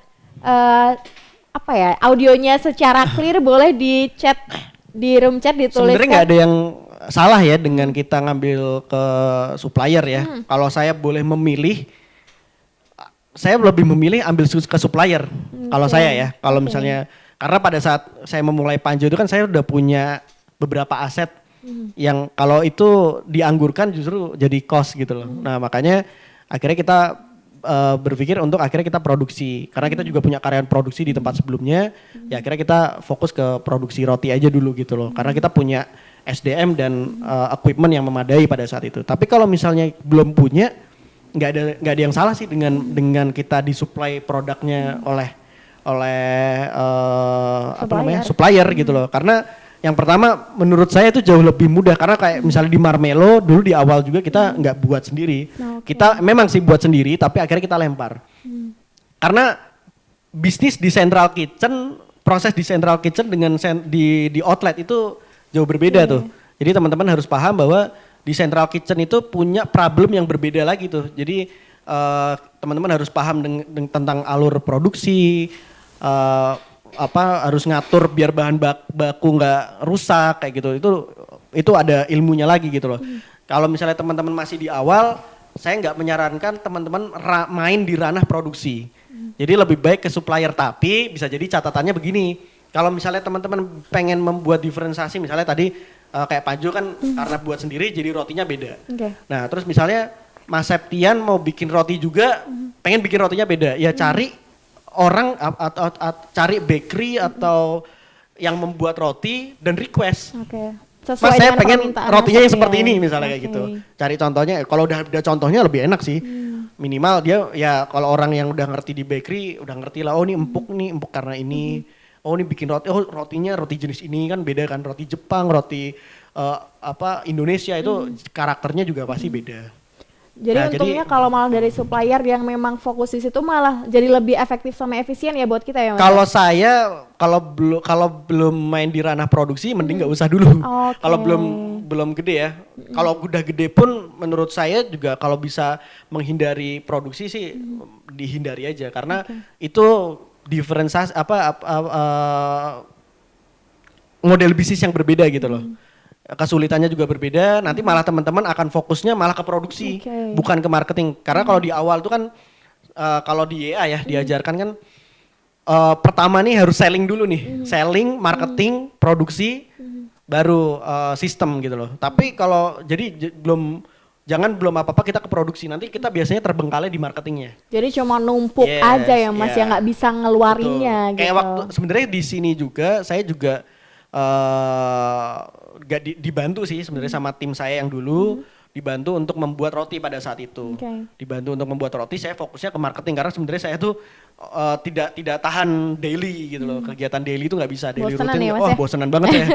Nah, jadi saya minta dia untuk, jadi waktu belajar juga saya minta dia ikut. Akhirnya dia ikut belajar. Saya juga belajar minimal tahu cara buatnya pada saat itu. Nah, udah tahu saya lempar ke dia buatin, udah saya fokusnya ke kegiatan marketing aja, cari relasi, hubungin influencer, segala macem, bikin konten, kayak gitu. Oke, terima kasih Mas Panji untuk jawabannya. Siap. Mas Septian gimana, apakah sudah terjawab dengan baik pertanyaan dari Mas Septian? Oke, siap. Terima kasih Mas Septian. Kita lanjut nih. Tadi ada pertanyaan yang relate sama pertanyaan Mas Septian nih Mas, dari Mbak Dila Istia Zahra.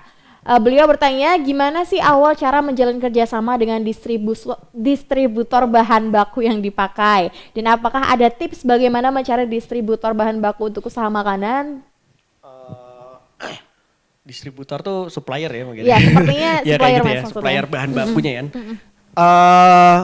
Kalau Panjo dulu di awal hampir semua sih belinya di toko yang ada sih, kayak toko-toko kue kayak gitu. Hampir semuanya kita beli di sana gitu. Makanya kita waktu ngeset COGS atau ngeset harga jual juga kita harganya berdasarkan berpatok sama harga termahal sebenarnya, karena itu harga yang paling mahal kan. Nah, jadi saran saya ya kalau misalnya belum punya modal yang kuat, karena dengan kita punya supplier atau distributor sebenarnya penambahan modalnya tuh yang kadang kita nggak sadar gitu loh. Misalnya yang tadi kita cuma beli 5 kilo terigu, ini sekarang harus beli 25 kilo. Nah ini kan ada penambahan yang mungkin nggak kecatat. Ini yang biasanya nanti kelihatannya untung tapi kok nggak ada duitnya. Nah biasanya ada penambahan modal ini yang kadang kita nggak sadar. Nah biasanya nih Mbak, kalau Mbak Dila biasanya kalau di Panjo itu, sepengalamannya Panjo itu biasanya pada akhirnya supplier yang datang ke kita. Nah, cuman ada beberapa yang akhirnya kita cari. Karena sekarang media sudah zaman internet, ya pasti kita carinya dari internet dulu. Jadi caranya ya kita cari di internet, kita cari tokonya, misalnya nyari produk apa, misalnya tepung terigu, ya cari tepung terigu, terus nanti ketemu nomor perusahaannya, kita telepon nomor perusahaannya, minta kontak sales orang Bandung atau yang di tempatnya Mbak Dila. Nanti biasanya dikasih kontak salesnya atau biasanya orang salesnya yang hubungin. Nah biasanya nanti ditanya pengambilannya berapa, kan ada minimalnya juga. Kayak gitu. Oke, terima kasih Mas Panji. Mbak Dila masih bersama kami di sini. Mbak Dila, apakah sudah terjawab dengan baik pertanyaannya? Oke, Mbak Dila nggak tidur kan ya? Lagi Mas tuh apa untuk kemitraan? Oke, boleh, ini ada pertanyaan dari Mas Haki, mau kita jawab langsung atau gimana Mas? Terserah, ada yang mau nanya gimana? Oke, boleh dibantu dipilih oleh fasilitator ya. Tadi sudah Mas Pandi menjawab pertanyaan dari Mbak Dila Istia Zahra perihal dengan supplier. Nah, ini pertanyaan dari Mas Vito dulu kali ya Mas ya. Ini perihal buka cabang, boleh Mas? Boleh. Oke, Mas Vito bertanya nih, kapan sih Mas saatnya kita tuh udah buka cabang? Apa tanda-tandanya ketika buka cabang lah sekarang gitu? Gimana Mas? Tanda-tandanya kita sudah siap. Nah itu gimana tuh Mas? Katakan sudah siapnya. Siap itu gini, banyak yang pertanyaan gini, kenapa harus buka cabang kemitraan? Nah, pertanyaan gitu, kenapa kita harus buka kemitraan? Nah ini harus terjawab dulu nih. Apakah untuk mencari korban? Kayak tadi ya. Kayak tadi. Karena sebenarnya gini, kalau misalnya kayak tadi pada dasarnya kita tuh kalau kita buka peluang-peluang semacam itu, kita tuh sebenarnya hanya supply produk. Nah kita bisa nggak sih sebenarnya menangani cabang-cabang tersebut? Ya mungkin dari SDM atau mulai dari sistemnya apakah kita sudah baik? Nah biasanya kita tuh terjebak pengen cepet besar. Oh rame dikit yang saya yakin deh teman-teman kalau sudah pernah merasakan outletnya rame itu pasti nggak sedikit yang datang terus minta franchise. Saya yakin banget. Wes pasti ini kayak Mas Robi nih, saya yakin yang minta franchise gak 1-2 orang nih, pasti banyak. Minimal 20 mungkin ada lah. Jangan kan Mas Robi Mas Soleh aja ketawa ini Mas ini. Karena itu pasti terjadi. Jadi kalau udah kelihatan ada outlet rame dikit, itu pasti yang minta franchise banyak. Banyak banget. Nah, pertanyaannya teman-teman udah siap belum untuk membuka franchise tersebut? Persiapan itu kan macam-macam. Satu mungkin dari hukumnya, dari perizinannya itu pertama. Legalitas. Yang kedua, yang mungkin yang paling disoroti secara sistemnya apakah sudah baik. Sistem ini kan bukan hanya berbicara soal operasional, tapi berbicara soal keuangan, berbicara soal SDM, bagaimana mentraining, bagaimana biar SDM loyal.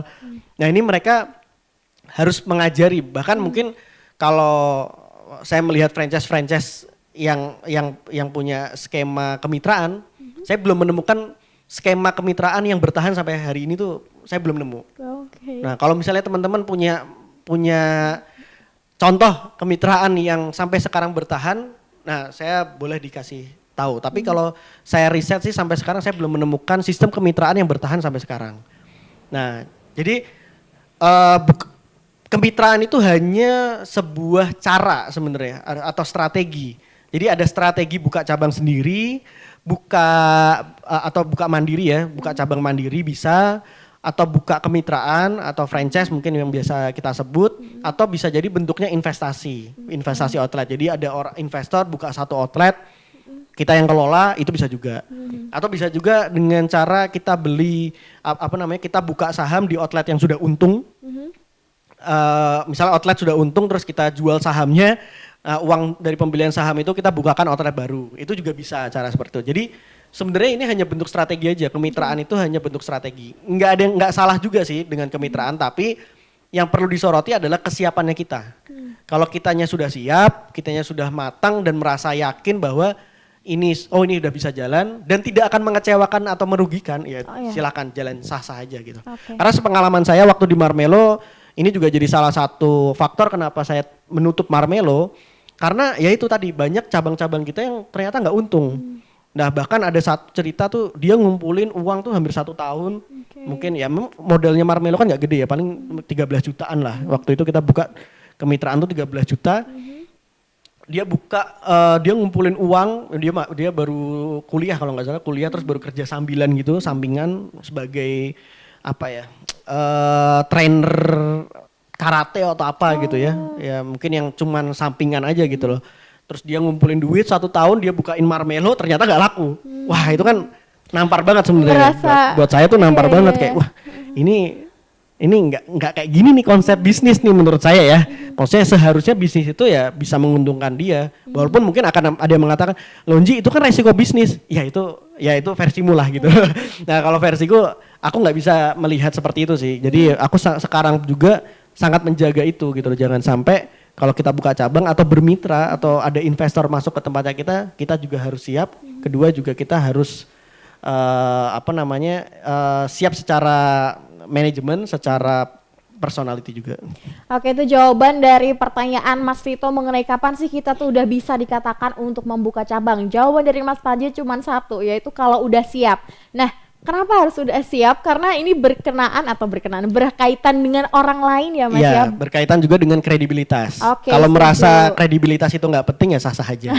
Oke, tapi kan bisnis kan kalau Mas Panji sendiri sih pengennya sustain ya, itu kembali lagi ke teman-teman. Kalau memang pengennya gas-gasan ya udah sok aja, tapi ingat kalau jadi pebisnis itu juga harus siap untuk menjadi jembatan apa ya, rezeki untuk orang lain seperti itu. Terima kasih Mas Panji. Mungkin karena waktu sudah menunjukkan pukul sekian, kita pilih satu lagi kali ya Mas. Yang pertanyaan boleh Mas? Oke, buat teman-teman fasilitator boleh dibantu untuk memilih satu pertanyaan. Oke, boleh. Oke. Ini pertanyaan dari Mas Saki izin. Berapa persen biasanya profitnya? Sama ada yang nanya juga kalau biaya marketing berapa? Mungkin bisa sedikit ceritakan Mas cost structure-nya gimana? Oh gitu. Oke, ini barusan ada komunikasi dari fasilitator. Silakan Mas Panji untuk menjawab pertanyaan dari Mas Akmal dan juga Mas Haki. Oke, kalau kita berbicara soal kegiatan marketing, ini juga sebenarnya dua-duanya sama nih, marketing dan harga jual. Ini semuanya relatif, nggak ada aturan baku selama saya berbisnis kuliner ya, nggak ada aturan baku dalam menentukan biaya marketing atau penentuan harga. Nah, kita bahas dulu yang marketing ya. Kalau marketing tergantung kebutuhan juga sih sebenarnya. Jadi kalau misalnya di awal, nah untungnya tadi ya mungkin kalau ditanya keuntungan gerobakan, sebenarnya kalau misalnya gerobakan itu kalau sudah mulai jalan, sebenarnya kita bisa menekan biaya marketing sebenarnya. Kalau memang sudah mulai berjalan kan, karena gerobakan juga kan sebenarnya memfasilitasi orang-orang yang aku pengen makan. Tapi maunya malam ini nih. Kalau nggak malam ini aku nggak mau lagi nih. Nah itu juga memfasilitasi orang-orang seperti itu kan. Jadi sebenarnya gerobakan juga tuh kalau sudah berjalan kita juga bisa menekan biaya marketing. Nah makanya aku perlu sampaikan bahwa itu relatif. Nggak ada aturan bakunya dan tergantung kebutuhannya. Kalau misalnya masih di awal ya jangan pelit-pelit juga terhadap biaya marketing gitu loh. Kita harus ngasih aware sebesar-besarnya kan. Kalau udah udah orang pada tahu, udah mulai berjalan, ada yang beli, baru kita mungkin mulai kurangin pelan-pelan misalnya kayak gitu. Nah, itu marketing. Cuman kalau misalnya sudah berjalan biasanya ada yang membudgetkan sekitar 2%. Tapi balik lagi ini enggak ini ya, tidak ada pakem. Jadi mungkin kalau yang sudah berjalan bisa dianggarkan per bulannya 2% dari omset, biasanya bisa seperti itu. Nah, kalau harga jual ini juga tidak ada pakemnya lagi. Tidak ada pakemnya juga gitu loh. Misalnya berapa persen ya normalnya kali 2 atau kali 3 dari HPP misalnya kayak gitu kan. Misalnya HPP-nya 10.000 ya kali 2 20.000 atau kali 3 30.000 kan kayak gitu. Nah, cuman yang bisa saya mungkin buat gambaran teman-teman. Kalau Panjo dulu menentukan harganya bukan berdasarkan HPP-nya. Ya mungkin HPP penting, maksudnya kita juga berdasarkan HPP. Tapi kita lebih menyoroti berdasarkan daya belinya konsumen atau konsumen yang mau kita target. Misalnya kayak karena kita jualnya di kaki lima pada saat itu, ya kita ngelihat karakter orang kaki lima tuh mampunya membayar kita berapa sih, misalnya kayak gitu. Misalnya ya, tapi di kaki lima juga kan nggak semuanya orang-orang kelas C misalnya gitu. Ada juga yang kelas B doyan ke kaki lima, kelas A ada yang doyan ke kaki lima gitu loh. Jadi tergantung nih target marketnya siapa dulu. Kalau misalnya merasa produk kita nih oke banget, value-nya gede dan kita pengen ngasih harga yang tinggi misalnya, ya boleh-boleh aja gitu. Cuman ya ini sebagai gambaran bahwa kalau di Roti Bakar Panjo kita menentukan harganya berdasarkan target pasar yang kita tembak gitu loh. Itu dia jawaban pertanyaan dari Mas Akmal dan juga Mas Haki ya mengenai marketing budget dan juga margin. Jawaban dari Mas Panji kalau marketing budget itu juga nggak ada yang pakem, cuman kalau dari Mas Panji 2% dari omset gitu ya Mas ya? Iya bisa. Pas awal dulu Mas? Enggak sekarang sih. Kalau dulu mungkin lebih besar. Karena nggak banyak ngitungnya kalau dulu. Yang penting jalan dulu, yang penting orang tahu produknya kita dulu. Itu fokusnya kita pada saat itu. Yang penting awareness-nya tinggi dulu gitu ya Mas ya. Dan sedangkan kalau untuk margin jawabannya jelas sekali lagi tidak ada yang ngepakem, cuman normalnya itu 2 kali sampai 3 kali dari HPP. Sedangkan kalau Panjo sendiri menerapkannya itu tergantung sama target pasarnya Panjo. Oke, baik, terima kasih Mas Panji. Itu pertanyaan sebagai pertanyaan terakhir dari kelas atau kali ini. Sekali lagi buat teman-teman yang sudah join secara on time dan sudah mau untuk menyalakan kameranya, kami doakan semoga ilmunya dapat diterapkan dengan maksimal pada bisnisnya masing-masing. Sukses selalu, bahagia selalu, sehat selalu. Dan teman-teman buat yang belum terjawab nih pertanyaannya, silakan untuk join ke grup WhatsApp yang akan disertakan oleh fasilitator di room chat. Nanti untuk jawaban teman-teman akan langsung dijawab oleh Mas Panji dalam bentuk tulisan, nanti dibantu oleh teman-teman fasilitator gitu ya teman-teman ya. Sekali lagi Via mengucapkan terima kasih mewakili teman-teman yang ada di rumah tentunya. Terima kasih Mas Panji sudah meluangkan waktunya, sudah mau sharing. Terima Kita kasih ucapkan buat teman-teman- semuanya, teman-teman semua yang udah nonton saya. Oke teman-teman, kita ucapin makasih lagi yuk ke Mas Panji. Terima kasih Mas Panji, semoga sehat dan bahagia selalu. Mana suaranya teman-teman, kok nggak ada yang ngucapin sih? Mana makasihnya buat Mas Panji? Makasih Mas Panji. Oke, sekali lagi terima kasih Mas Panji, sehat dan bahagia selalu. Salam buat Teh Erna, buat Deyuka dan keluarga di rumah. Baik teman-teman, semoga kita dapat berjumpa di lain kesempatan. Sekali lagi sehat dan bahagia selalu. Jangan lupa untuk gunakan maskernya kalau di luar. Iya, dan ya jangan lupa senyum semangatnya teman-teman. Kita bertemu di lain kesempatan. Sukses. Wassalamualaikum warahmatullahi wabarakatuh. Terima kasih banyak. Supaya dia nanti pada saat mau menjalankan bisnisnya ya atau sedang menjalankan bisnisnya ini siap dengan fondasi yang cukup kuat. Kadang-kadang omset itu tidak mencerminkan kestabilan dalam suatu bisnis loh ya. Jadi kalau ada orang yang omsetnya 1 miliar tapi dia mungkin bisa jadi itu kan omset volume yang besar, belum tentu bisnisnya stabil. Mungkin dia bermain di komoditas saja. Nah, di entrepreneur camp ini salah satunya juga mengubah mindset dari pedagang, sekedar menjadi pedagang menjadi pebisnis.